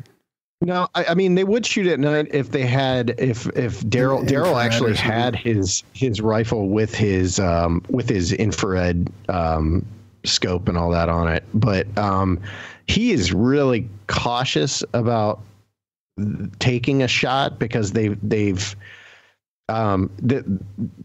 at one point did take a shot. They've actually taken shots multiple times. One of them, there was an incident called the Echo incident where they very clearly shot at something. It left blood on a rock in the creek. They retrieved some of the blood samples and sent them to a lab. The lab couldn't even identify what the substance was that they sent to them, despite the fact that their own biologists in the group were able to identify it was some sort of blood. So there have been incidents where they fired, but that the reason they weren't thrilled with me for the wording that I used in On the Trail of Bigfoot when I'm describing the eye shine is that I said it looked like it was self-illuminated, and these guys are very like flesh and blood biological animal, which I tend to believe if these things exist that it's some sort of undiscovered ape, but they did not like the fact that I didn't somehow put a disclaimer in there that like it could have been eye shine. But to me, it was standing in a spot where there wasn't eye shine, and what I saw looked like it was self-illuminated. So I'm not saying that's what it was. I'm just saying when you're there in that moment, that is what it appears to be when you're looking at it. Well, I feel like it's better than red eye shine. I mean, that'd be even creepier. So you pissed off all the guys with the guns, and then you're just in hell with them for a couple of days. That sounds great. No. That was after when you edited it out into the series. Oh, okay. So you're gone. So you're not going back. There's not a part 2. I see. Here's the thing. I'm a member of the group. Oh, so perfect. I'm good. Like I think I'm good. They allowed me in the group, and it took me like 2 years to get them. Actually, 3 years to get them to the point where they would let me come in to make this episode. There's never been anyone allowed into X. I don't know if you guys remember the Rob Lowe show, the Rob Lowe paranormal show that was on TV last year. You guys know who Rob Lowe is? Yeah, I know Rob Lowe, the actor. Yeah, the actor.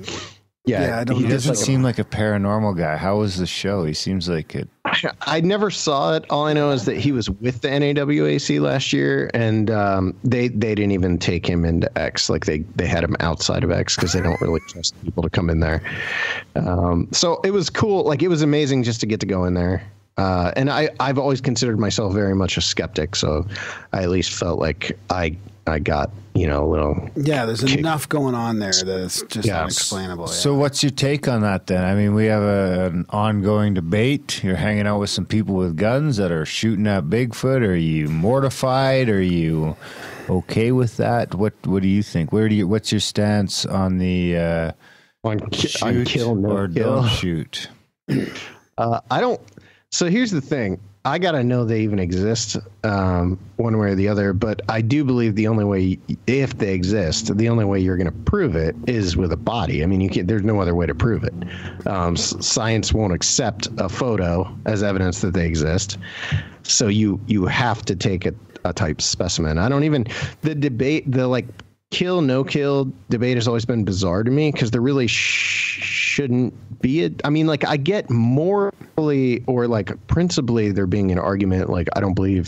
I don't necessarily believe I would personally take a shot, but as far as how you prove them, there's no argument there. You have to have a body and end of discussion. Yeah, but you could have So you support the shot, no, but you personally wouldn't take it. There's other ways. Yeah. How? You could make friends or tranquilize Grav's going to make it, friends with it. They're going to meditate together. No, I mean, what if they're going to come? He's going to come in willingly. You hear those stories about the people that were going to take a shot and they look into its eyes and they can't do it because it's like a human face and it's like I'm shooting another guy. So okay, see, but you're changing the discussion though there because I totally agree. I totally get that. That's why I'm not a hunter. I can't even when I was 8 years old, I shot a bird with a BB gun that was sitting in our tree, and I cried for 4 days about it, and I've never shot anything since. So I couldn't see myself doing that, but at the same time, it's the argument against it, I don't think holds any water because I think there's only one way to, for science to accept that they exist, you've got to have something. Either so I mean, if you can talk him into like cutting his finger off or giving you a little drop of blood or something, like some hair, like hair might not even do the trick. No. But like if you can get him to hand over something, or I mean, ideally you'd find one dead. Like you just find one dead somewhere and you take that in. I mean, the weirdest thing for me being in there was we get in there and they have this whole discussion. They set us down and they're running us through the protocol of what happens if they kill one while we're in there. Yeah. And that was like surreal for me because I was like, I've never, in a realistic context, I've never thought about that. Can you give us a quick rundown of the protocol? It's got to be all planned out, right? I mean, if you see it, what happens? We start chasing, we start shooting. What do we do next? Yeah. Could you give us like the quick version of the Bigfoot killing protocol? Yeah, I mean, I don't know how much I can go into it. He won't be allowed back in X if he says it. This is like... No, it's like it's basically what you'd assume. Like they asked us like, what if we kill one and there are others around and it turns violent, like what body part do you think you need to cut off to prove it exists? So then I'm like, well, a hand will do if we're in a crazy rush, or you take the head and you're gonna rush back. They have so then they also have an order in which the vehicles will travel out, which is really interesting. Like the body or piece of the body will be in like a middle truck, and they have like guys flanking that, and like it is all to the letter. And then once they're out of X, they've got like this crazy industrial freezer that was created specifically for a Bigfoot body that's like ready to go. I mean, the whole thing has been really clearly laid out. I thought you were going to say they call the helicopter in, like he radios through. So you guys have someone on standby that flies the heli in and picks it up. It wouldn't be able to get anywhere because the tree so can't be in there. What if it's a dude in a suit? Then what are they going to do? Do they have a backup plan for that? It's the idea of the guy in a suit thing, to me, having been in there, because I'll tell you this, the entire drive into X, Adam, the guy that was with me, were joking around about how they had been hoaxed for the last like 10 years. Like that was the joke. Like we went in there pretty much convinced that we weren't going to experience anything, that we were going to look around and be like, yeah, more than likely it's like some hillbillies hanging out on the mountain. And then you get in there and you realize like there is no way. I grew up with forest behind my parents' house. Like I've been in woods my whole life. I'm not saying I'm an outdoorsman because that would be ridiculous, but like this is unlike anything I've experienced, and it just wouldn't make sense. You would actually have to have a devoted group of hoaxers who are willing to hang out in Area X for about 6 or 7 months. Yeah, exactly. Living in the woods, because they're documenting activity, on a really ridiculous scale. Actually, if you guys like, they have what they call the Wichita Project monograph that's on their website at woodape.org. And if you go there, you can read. They very studiously like document all the activity that's going on, and some of it seems really mundane and boring, and some of it is insane. There was an incident in there that's probably my favorite piece of evidence they've ever recorded, that was called the Rain of Rocks, where for like 3 hours one night, this cabin just gets pelted by rocks. And they have the audio recorders going.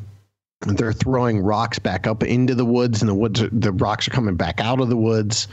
They go out in the morning and have, they have photos of all the rocks, and that's in the mini series. Like we have the audio from that along with the, pictures of the rocks and stuff. So, nice. I mean, there's a lot of activity in there that's really unusual, that kind of defies easy explanation, and you come back to the frustrating questions, the frustrating, like, skeptical questions that we all have, like, why don't we have a body? Why didn't they shoot one in the woods that night? Why, like, you have all that stuff.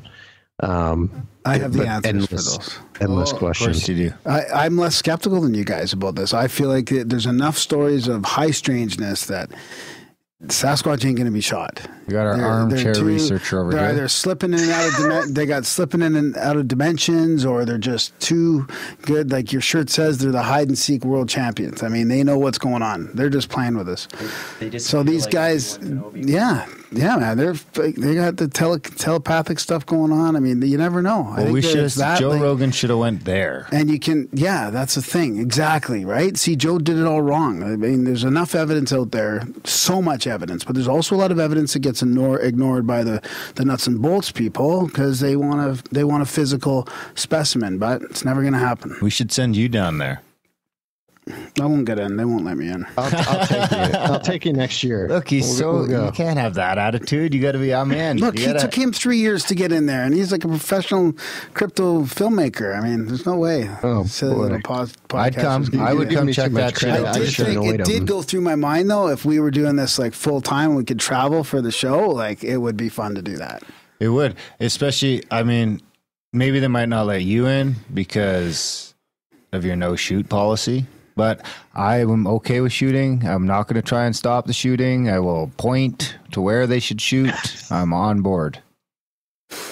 It's gonna be like Predator, where they just unload on that. Yeah, exactly. Can you imagine if we were there when they bagged the Bigfoot?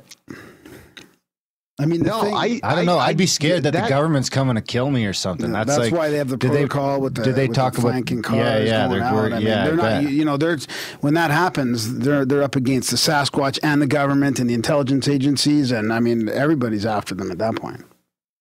Sure, like that was the thing. within like 2 hours of being, 3 hours of being in there or whatever, to have like that be someone be radioing back that they were looking at one through a scope. I'm simultaneously like awesome. Like I can't wait to film this. You know, like shoot it. And I'm also like, oh, we're gonna die in here. Exactly. Like there's no way we're not gonna die in here. Yeah. So the thing I do love about all these gunshots a couple hours in. Yeah, that wouldn't be good. I do love about your shows and your series, like, and speaking of the plethora of evidence, the same with Champ. I mean, you guys get into all the old stories and sightings as well. I mean, there's a lot of. I love how you go back and you can talk about the stuff from the 1800s and the early 1900s and yeah. I mean, I just find it.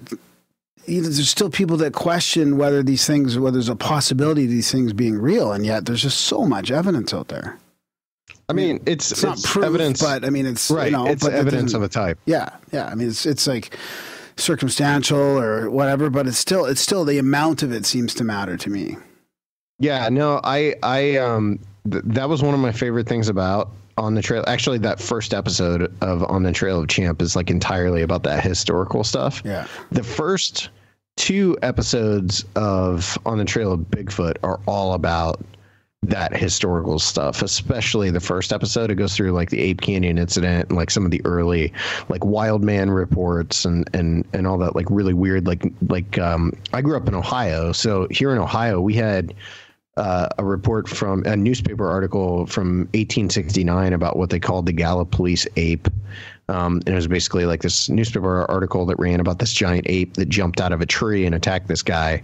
And that's like the oldest known report in Ohio. But there's reports from like the 1930s of like the Norwalk ape and all kinds of that stuff. And yeah, that On the Trail of Champ especially goes into that early Lake Champlain history, but you know, like it's so weird comparing something like Bigfoot with something like Champ, because Champ's so localized to that one place. Yeah. And for there to be a history of sightings and legends relating to some sort of like dinosaur like creature living in the lake is so bizarre to me. Like that does almost make you wonder if there isn't something to it, because like even in On the Trail of Champ, Alexander had uncovered that there was like a petroglyph that was found in the river, one of the rivers that runs into the lake, where they had carved what looks like Champ on a rock, and this was like a Native American tribe like centuries ago, which is really weird. And then you've got the reports from the 1800s on Lake Champlain as well. And I'm not as read up on Champ lore as I should be because I didn't make that series. But that was definitely like my favorite aspect of that whole mini that he made. So is there a possibility of Ogopogo, like, to go along with that Champ? I mean, to see all the similarities? And I mean, there is, it is localized to Lake Champlain in a way, but it's also the Okanagan Lake here and Loch Ness. I mean, it is hard to discount. What I would want to do is like on the trail of lake monsters, right? And go out, like broaden it out beyond just like Ogopogo and Champ, and go to like the what is it, Flathead Lake in Montana, where they have the Flathead Lake monster. Ooh, and meet like you there. There's we one. Carry your stuff.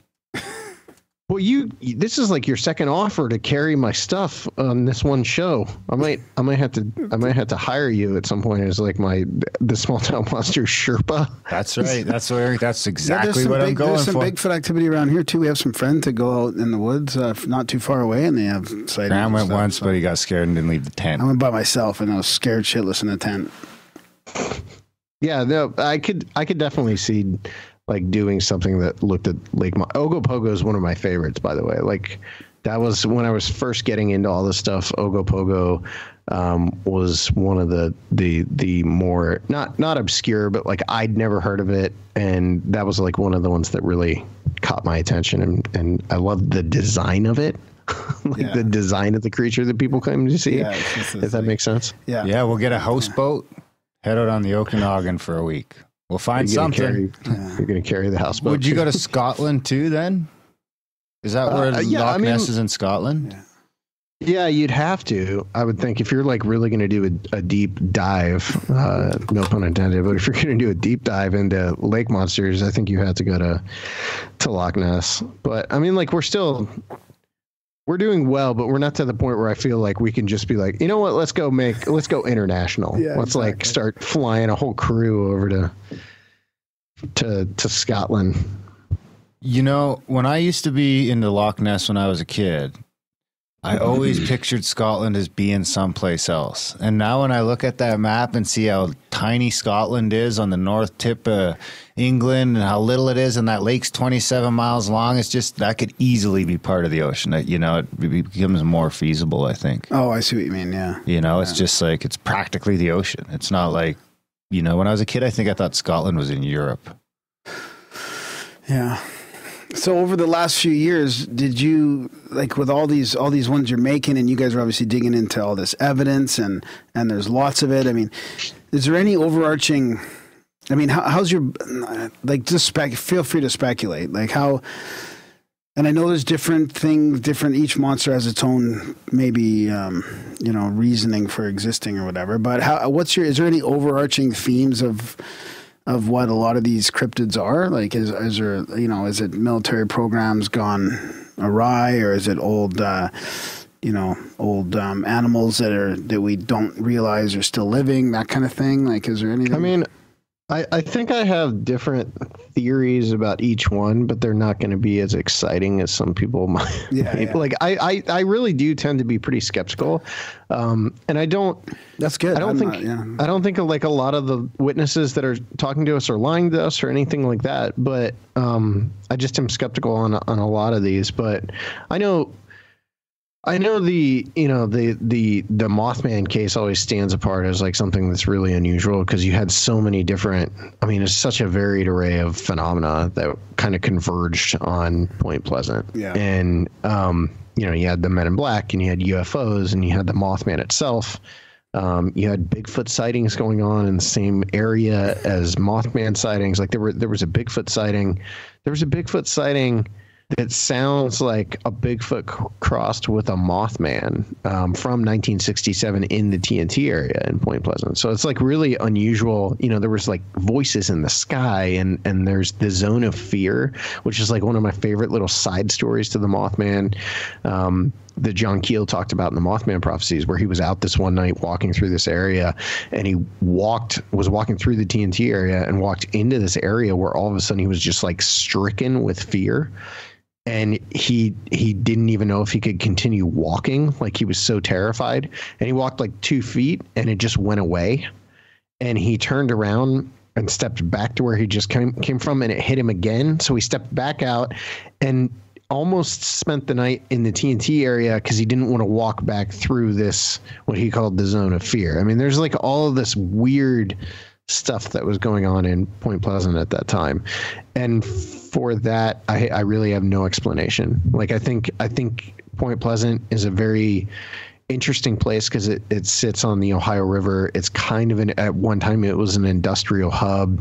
There's a lot of military connections to Point Pleasant. The TNT area was originally a place called the West Virginia Ordnance Works. It was designed by these two brothers who originally designed the first like nuclear testing facility in America.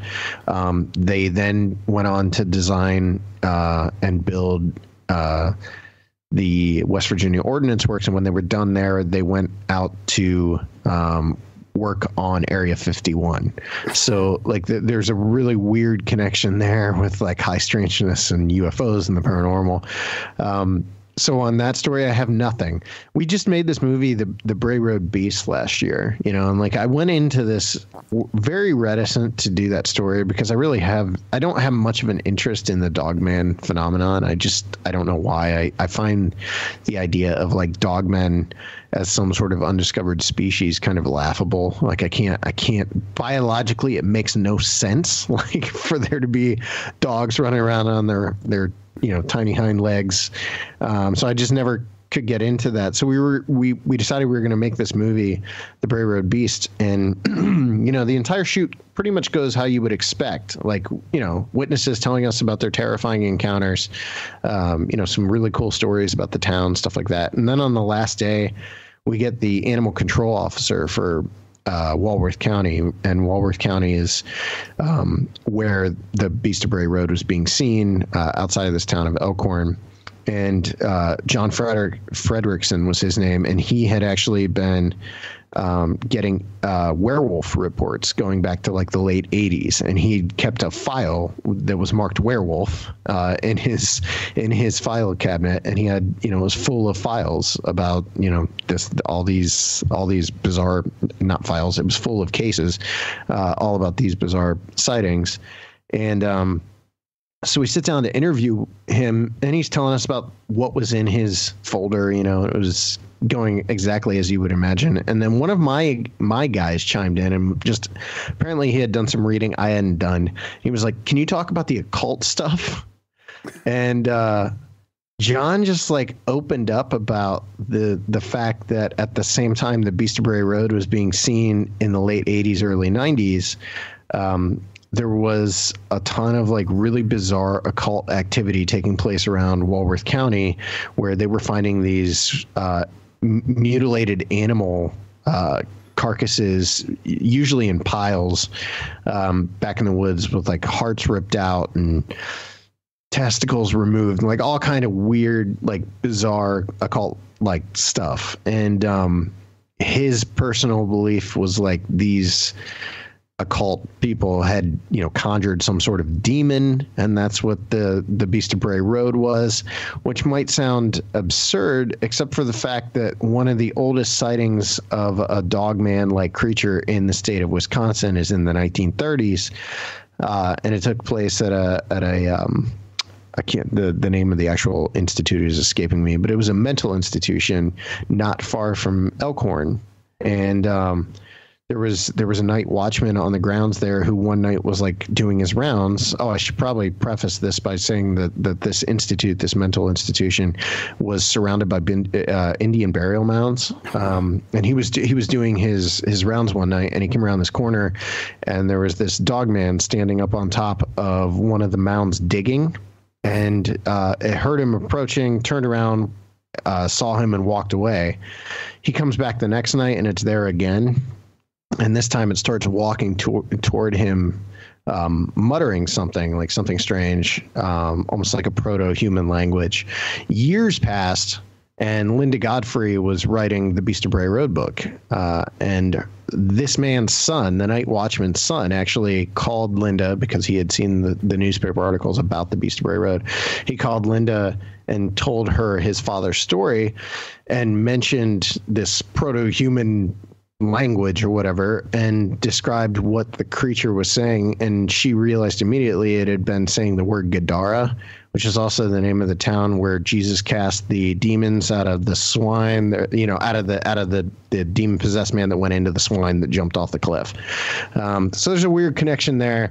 There had also been some sort of exorcism performed at that institute like 2 weeks before this incident. And the priest that had performed it believed that he had been followed home by the demon.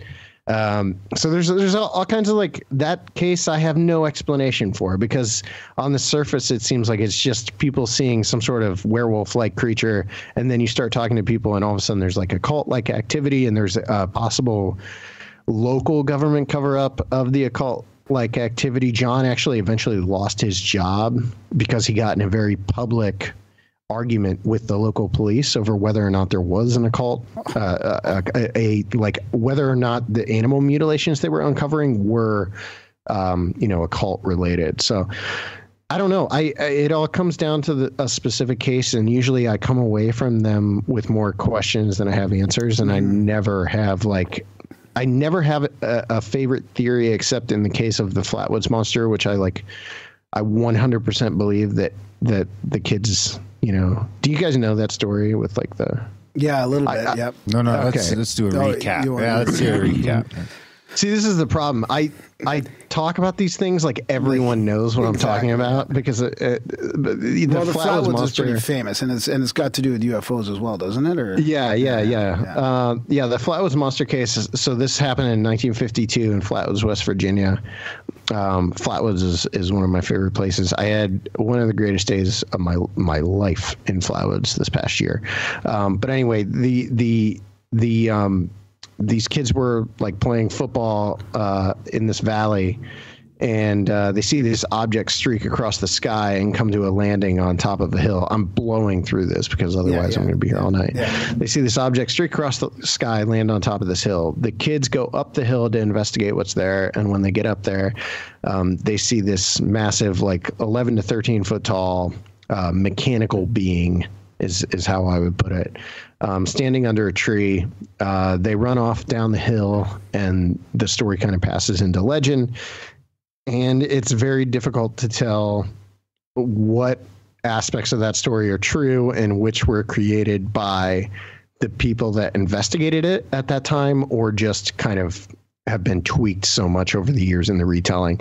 So we were able to interview the actual two living witnesses, Ed and Fred May. Ed had never spoken about it before in his life, and Fred gave us his last interview that he's going to do on the subject. So I came away from that like 100% believing that they saw some sort of massive robotic something that night. And my personal opinion is that it was probably some sort of experimental government craft. Like whether it was like a mechanical suit or like a rocket or something. I'm not sure, but what they describe seeing is not how that story is typically portrayed, in like pop culture or urban legends, or that Project Blue Book show, which basically said it was an owl sitting in a tree. So yeah, that one I came away from believing 100% what the witnesses said, and believing that it was probably some sort of government experiment, that had gotten away from them. Yeah. You were talking about the proto-human language with the Bigfoot and the dog people. We got a question from the chats from Allie to ask if you have ever heard that Cain from the Bible became the first Bigfoot. Yeah, I've heard that. I've heard that theory. It's certainly interesting. I don't know where to go with that. Well, it seems to me like, if you get into dog people and all sorts of stuff like that, then it's got to be, maybe there's like weird portals or caves that go into, there's... It could just be lycanthropy is real. I mean, there's, all kinds of humans, wolves, dogs. Like, it could just be... Do they just happen on a full moon? Pretty much. People just turn into werewolves. Or they're manifested through occult practices or whatever. Do they forget? Like summoned. Do they stay like that? Do they switch back? Sure. They switch back. That's a great answer. Oh, yeah. He's always very thorough. So, did you, speaking of UFO sightings, didn't you have a friend have a UFO sighting you wanted to talk about? Because we love hearing the UFO sightings too. Yeah, so my friend Rose, so she was down, and this was not okay. So here's what's weird about her sighting that I found out later. First of all, is only maybe like an hour and a half from Flatwoods, West Virginia, and that entire mountain range that Flatwoods sits pretty close to is kind of renowned for weird activity going all the way back to the 1960s, and that's something people probably don't realize is that when that 1966, 1967 Chicago, or not Chicago, but Point Pleasant Mothman stuff was going on, there was a UFO wave connected with that. That UFO wave was not relegated to just Point Pleasant. It was actually all over the state of West Virginia, and there were tons of sightings. And a lot of those sightings were taking place in the hills around Flatwoods and then up that mountain range. What's really interesting about this range is that it's actually where Sea sits. So there's, the original search for extra. What is it? Search for extraterrestrial intelligence. Yeah. Extraterrestrial. So is it the actual SETI or the Sea SETI? No. It's the study. Yeah, but there's a big difference. There's a big difference between Sea SETI and SETI. Never mind searching and studying. There's a big difference between Sea SETI and regular SETI. Okay, so there's two places. There's one in Mount Adams. There's one at Mount Adams, and there's one in West Virginia, and one at, I think it's SETI. Yeah, that's what I'm not. Sea SETI is where they call aliens with their mind. See, Sea SETI is where we call it and we study it, and SETI is where they pretend to look for it and they search for it. Okay, so that's through what radio it is. waves and all that. So anyway, that's like right on top of the mountain where she was, but she was driving up this mountain with her daughter one night. They were going up there to like look at that. It's like a, what is it where there's like a dark skies. That's what it is. They were trying to see the stars, and they're going up this mountain. They're making their way up this mountainous road or whatever, and they're going to the top so they can see, when they get to the top. But like halfway up, she starts getting this feeling like she should not be there. Like they shouldn't go. Like they should not be going any further.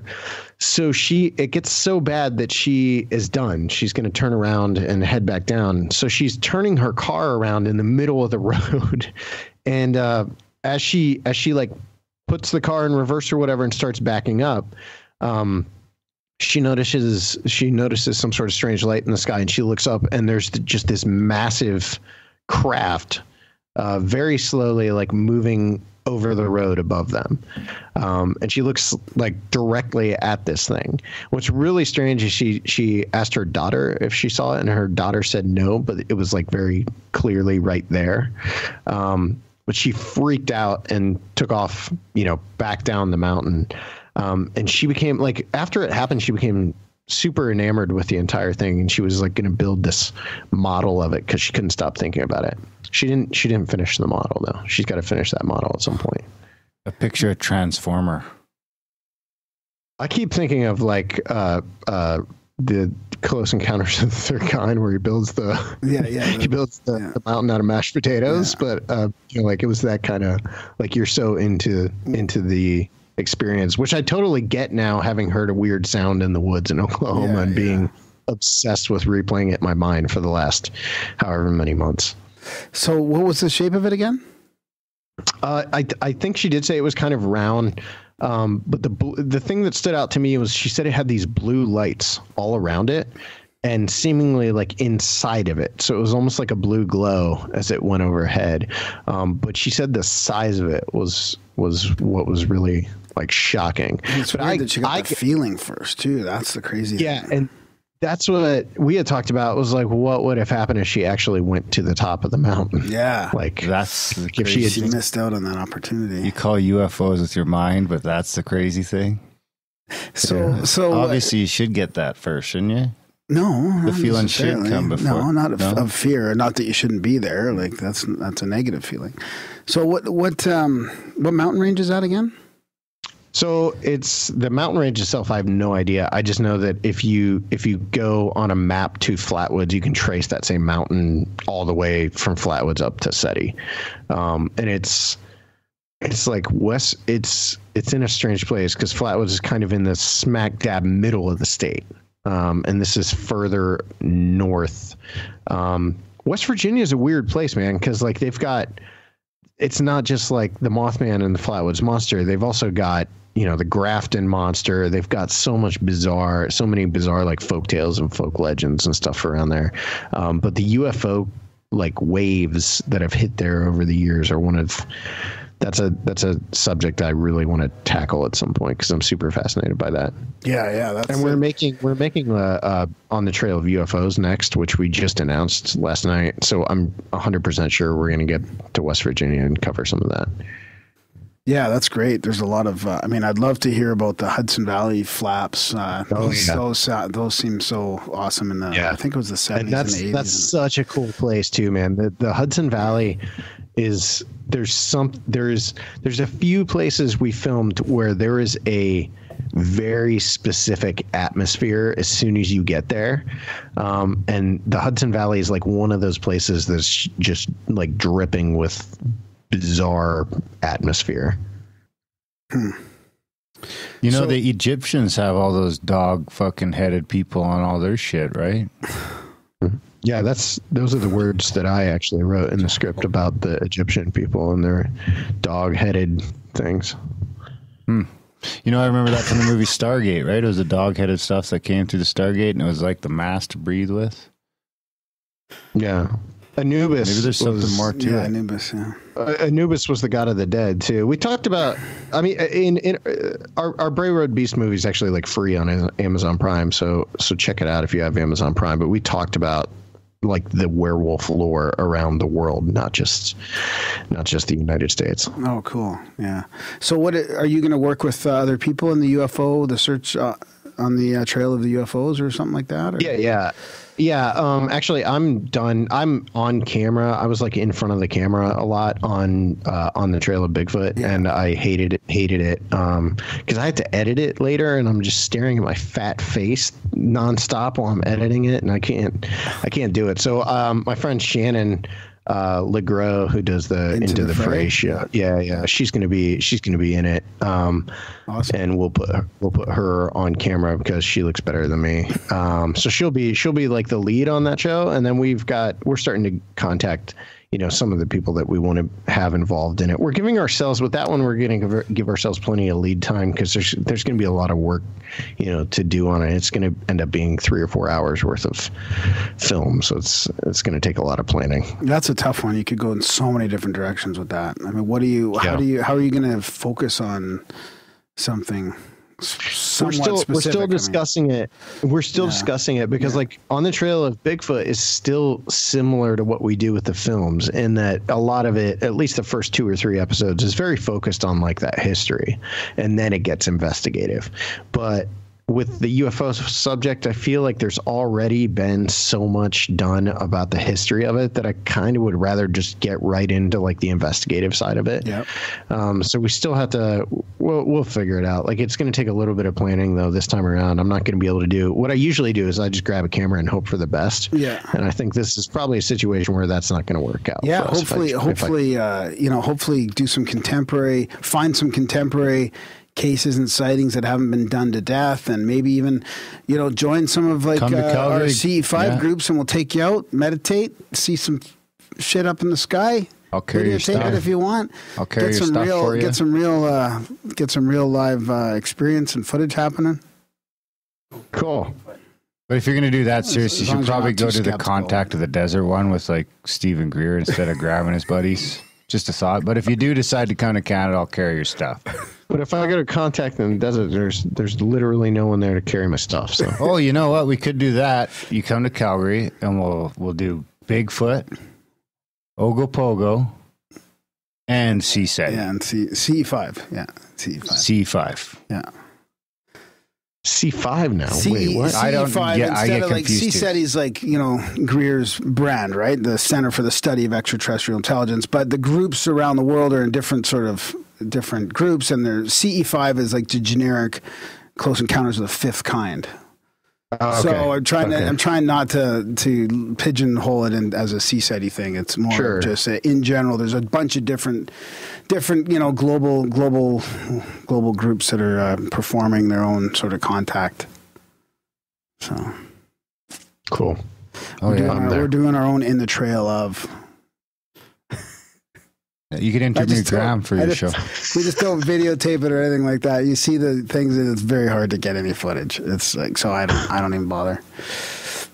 I don't want to ruin the moment. No, can't be ruining the moment. Yeah. So what are some of your? I mean, I don't want to run out of time before we get a chance to talk about your Kickstarter stuff and some of the stuff that you guys do to market and have people get involved in the projects and all that. I mean, we should probably, because I think in 2019 you have 2 or 3 big ones going on, right? Yeah, so we fund all of our movies through a Kickstarter, which is running right now, and that will fund. On the Trail of Bigfoot, Terror in the Skies, and Momo, the Missouri Monster.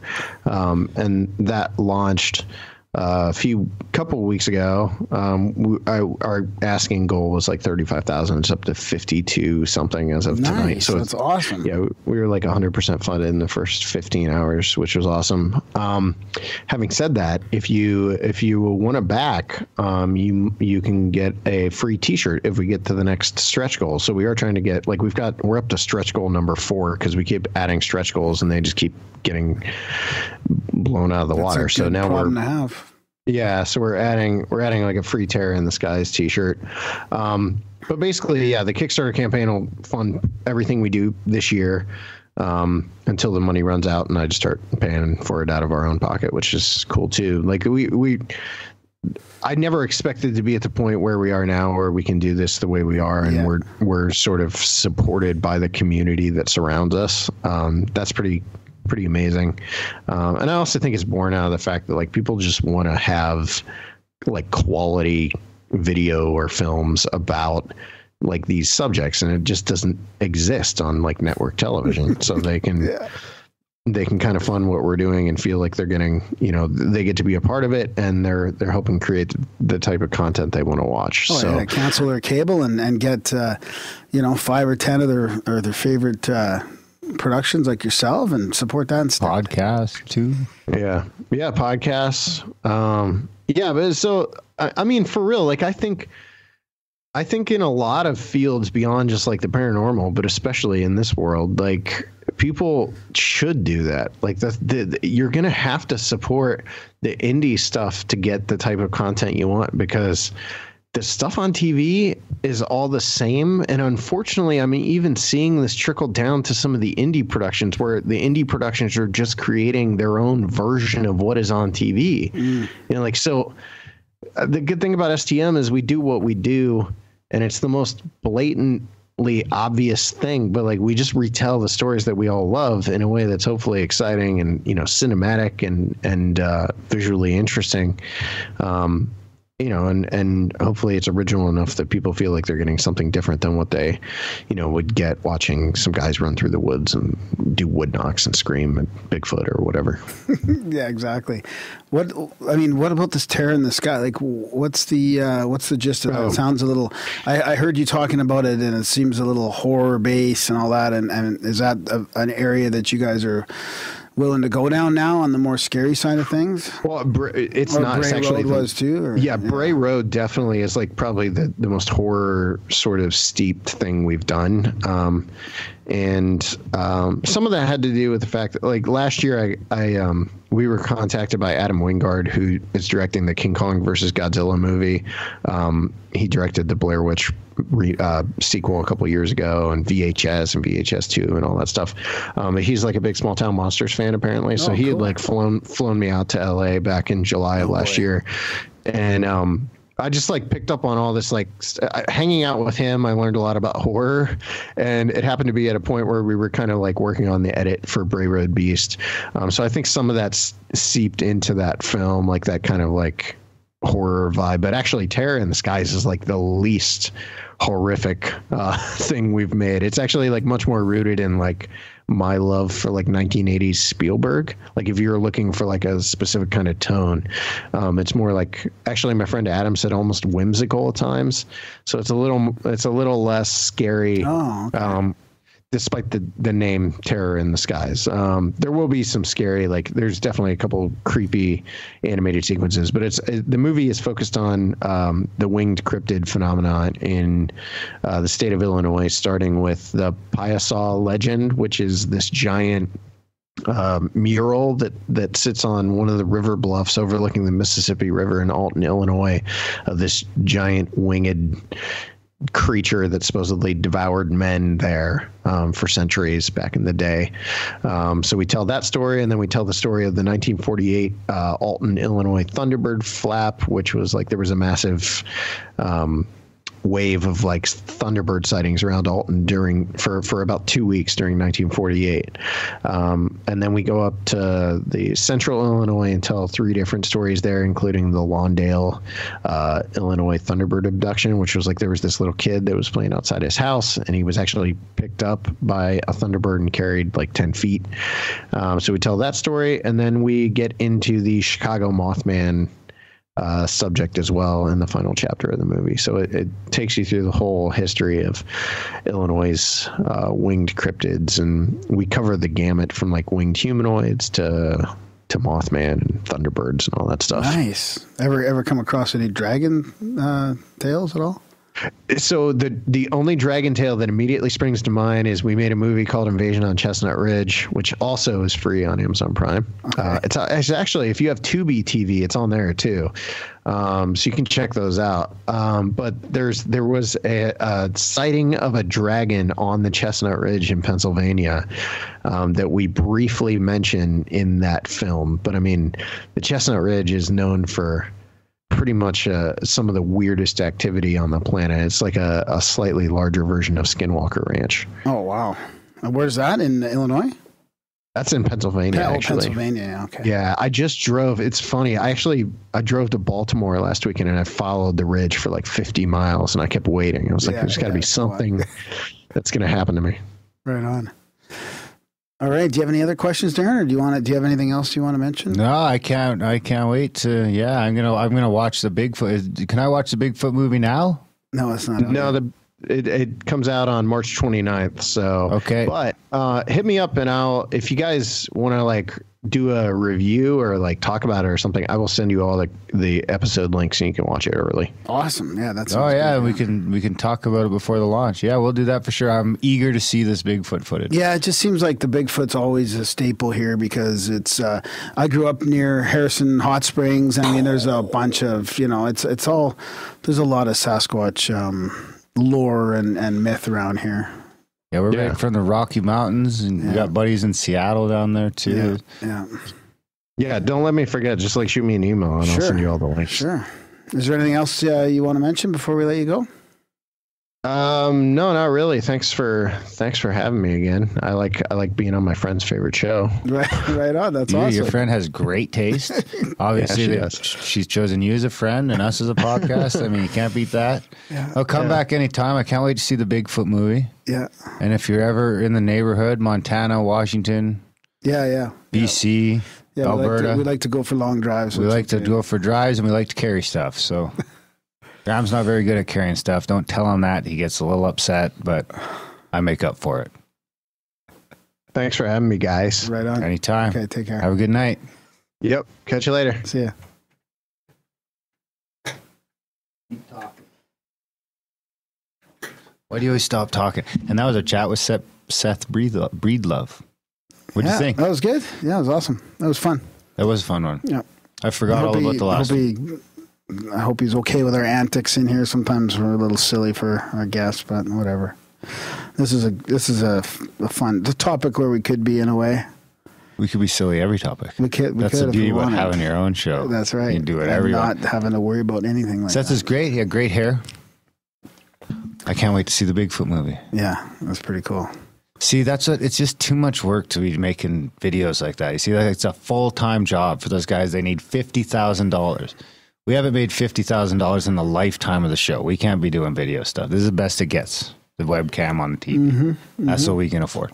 But check out his Kickstarter. I don't even know how they do so much with so little. I mean, it's amazing. They raise like 32 or 50,000. Well, that's American money. So and they times it by 30. And they make two big movies out of that. That's pretty good.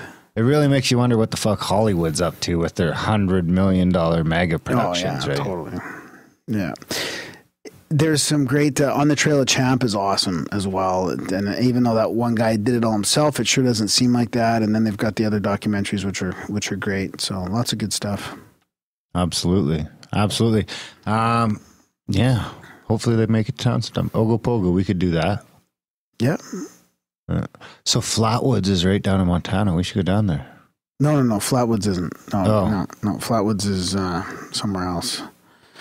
Right. Sorry, that's right. That was on Virginia. Flatwoods is Virginia. On the river there, yeah. So what's the one in Montana then? Flathead Lake in Montana. What are we looking for there?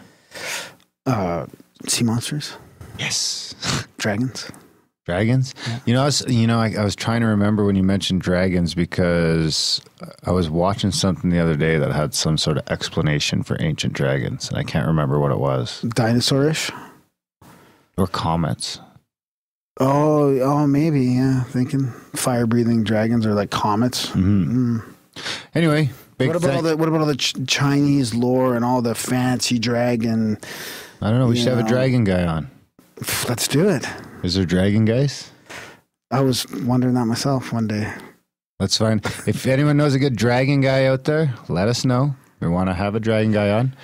Big thanks. It could be from T-Rex skeletons and stuff like that as well. You'd think it could be. If you dug up a skeleton of an old dinosaur, then that was racist. Yeah. I shouldn't have done that. Can't do accents anymore. Or can we get by? Because our second category is comedy. What accent was that? I couldn't even. Dwagon. What accent? I don't know. Asian. Anyway, big thanks to Seth for coming on the show. Big thanks to James Nation, who came and sat quietly off frame and brought us coffee. First time back in a while. James had a question. I didn't want to ask it, though. About the Obi-Wan Kenobi one? I'll ask it now. Is there groups of people that think that Sasquatch is a Wookiee flying around in a Millennium Falcon? I mean, of course. Just like the extraterrestrial hypothesis, maybe there are just Wookiees, you know what I mean? And they fly here because their favorite food is squirrels. You know what I mean? Definitely groups of people. Right? I can answer that question for you. There's definitely groups of people. They're just here hunting squirrels. Because there's enough UFO and Sasquatch sightings together that people are like, what? There's some connection here. You never find one. You know? That's right. Or they're just the 4x4, mechanical aspect and there's a little alien inside. And that's the way he's a bipedal 4x4 that there's somebody controlling. No. Yeah. Why would he be a hairy guy? There's a little dude inside there, a little gray pulling on the levers. Pulling on levers. It's like, can he be the little dude from Looney Tunes that used to be like up in space? The Martian guy? Marvin Martian? Yeah, Marvin the Martian. Yeah, sure. Man, I used to love that little dude. Anyway, big thanks to Seth for coming on the show. Big thanks to you guys for listening. Do check out grimerica.ca/support today because we need support. Because less than 1% support the show. Yeah, we're trying to get to 1%. Sad. It's about 2% would be it's ideal. Like one out of every 125 people support the show. I think you guys can do better than that. It's borderline pathetic. So head out, grimerica.ca/support. You can do the PayPal thing there, grimerica.ca/Stripe if you want to do that, or grimerica.ca/Patreon. Send cash in the mail, whatever you want to do. Hide it in a book. Hide it in a book like Nicky the Dude. Put it on the relevant pages. Just make a note so we know. Find a way to support the show because if you guys don't support the show can't be here. The show can't be here. And then what's going to be here? Fucking CBC. That's what's going to be here. Support your independent shows. Yeah, even if it's not us. Support someone. Anyway, anything else? That's it? About it.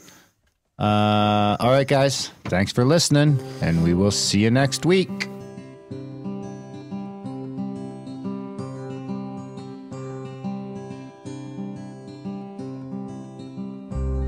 Never noticed anything but your head. I never noticed anything but your head. I never noticed anything but your head. Do you find that strange? I never noticed anything but your head. I never noticed anything but your head. I never noticed anything but your head. Do you find that strange?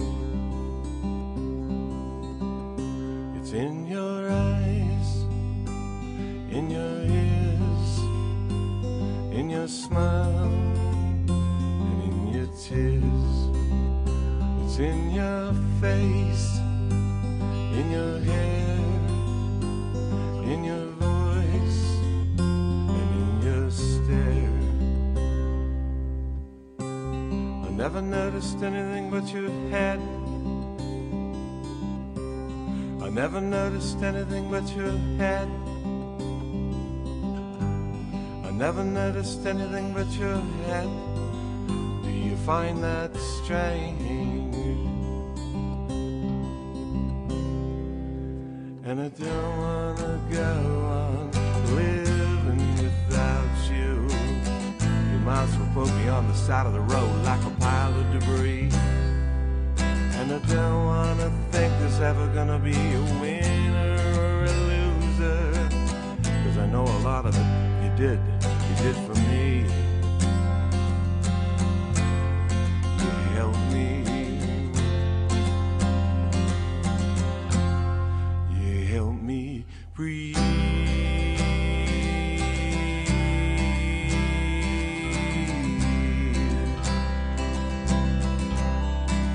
Help me breathe.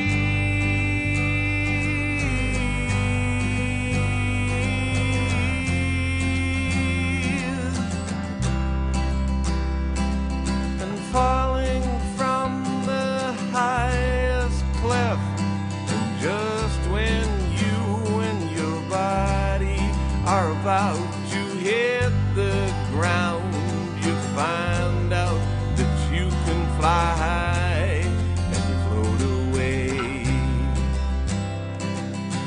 Underneath the ocean waves, and you're running out of air, and you have to take a gasp of water, and you find out that it still keeps you alive.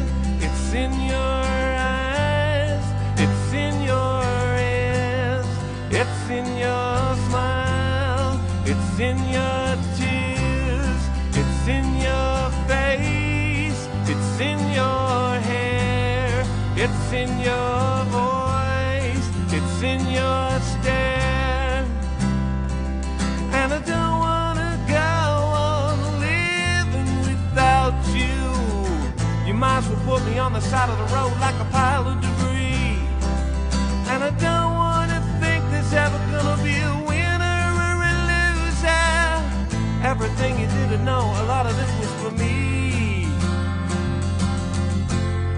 You helped me. You helped me breathe.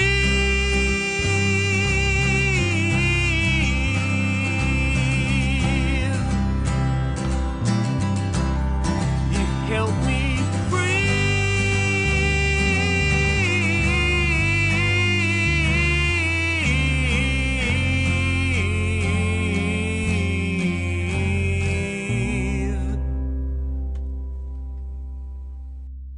And now, another adventure in Coffee Enemas.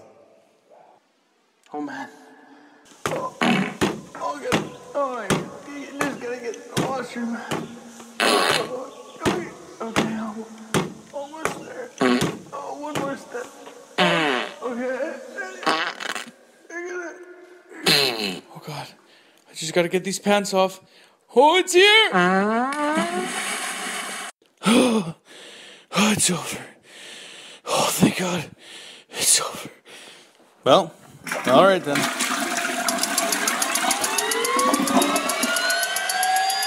What is this? What is this I feel inside of me?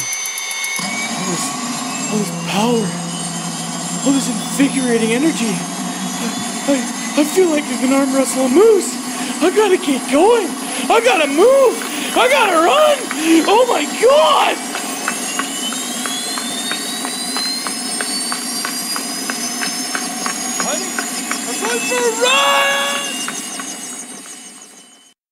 Hailstorm damage got you blue? Sunburn get you let down? Well, introducing the new Chemtrails. Chemtrails are a convenient new chemtrail that we plow through your sky to ensure you with the haziest and non-blue sky that you could have. Chemtrails. Choose from our variety of geo-engineered aerosols loaded with toxic chemicals. Some chemicals may include barium, strontium-90, aluminum, cadmium, zinc, viruses of all sorts and varieties, and chaff, which actually looks like snow, but may actually be fibers coated with aluminum, desiccated blood cells, plastic, and paper. All chemtrails can be conveniently customized for your needs. Just ask our friend here, James Cruz. Chemtrails. James Cruz ordered the barium, strontium-90, and the chaff. And the chaff he chose was desecrated blood cells in plastic. Chemtrails. So I'm sitting in my backyard, getting sunburned constantly, and I hear this ad come on the radio. Chemtrails. Chemtrails. And what they can do for you is amazing. For 33 payments of $333, Chemtrails. No more sunburn. Thanks, Chemtrails. Chemtrails. Thanks, Chemtrails. Chemtrails. That's right, James. For 33 easy payments of $330, you too could have a hazy sky with zero sun and zero sunburn. With our brand new technology coming straight out of MIT, we fitted an airplane with nozzles, and we can come to any area in the world and spray your backyard. Chemtrails. Warning, warning, warning! Symptoms associated with chemtrails include aneurysms, strokes, heart attacks, and cancer. Chemtrails. Other side effects may include irradiated breast milk, anal leakage, jock itch, runny nose, irregular vaginal discharge, glaucoma, heavy metal poisoning, lockjaw, and low sperm count, persistent hacking, coughing, upper respiratory and intestinal distress, pneumonia, extreme fatigue, disorientation, lethargia, dizziness, splitting headaches, elevated arthritis symptoms, nosebleeds, blah blah blah, yada yada, etc., doctors, blah blah blah, death. Chemtrails. If you want it, we spray it. So get your Chemtrails today. Call 1-900-GRAY-SKY. That's 1-900-GRAY-SKY. That's 1-900-WEFUCKED. Thanks, Chemtrails.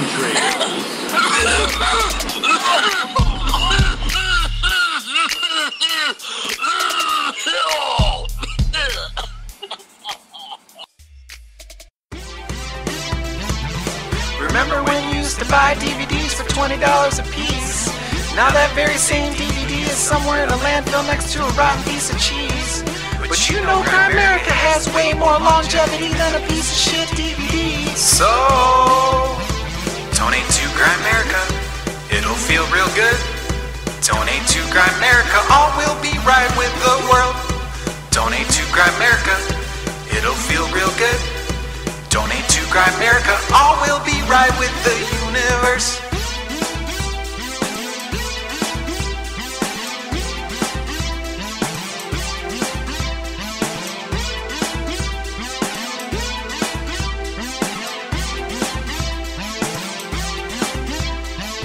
Donate to Grimerica. It'll feel real good. Donate to Grimerica. All will be right with the world. Donate to Grimerica. It'll feel real good. Donate to Grimerica. All will be right with the universe.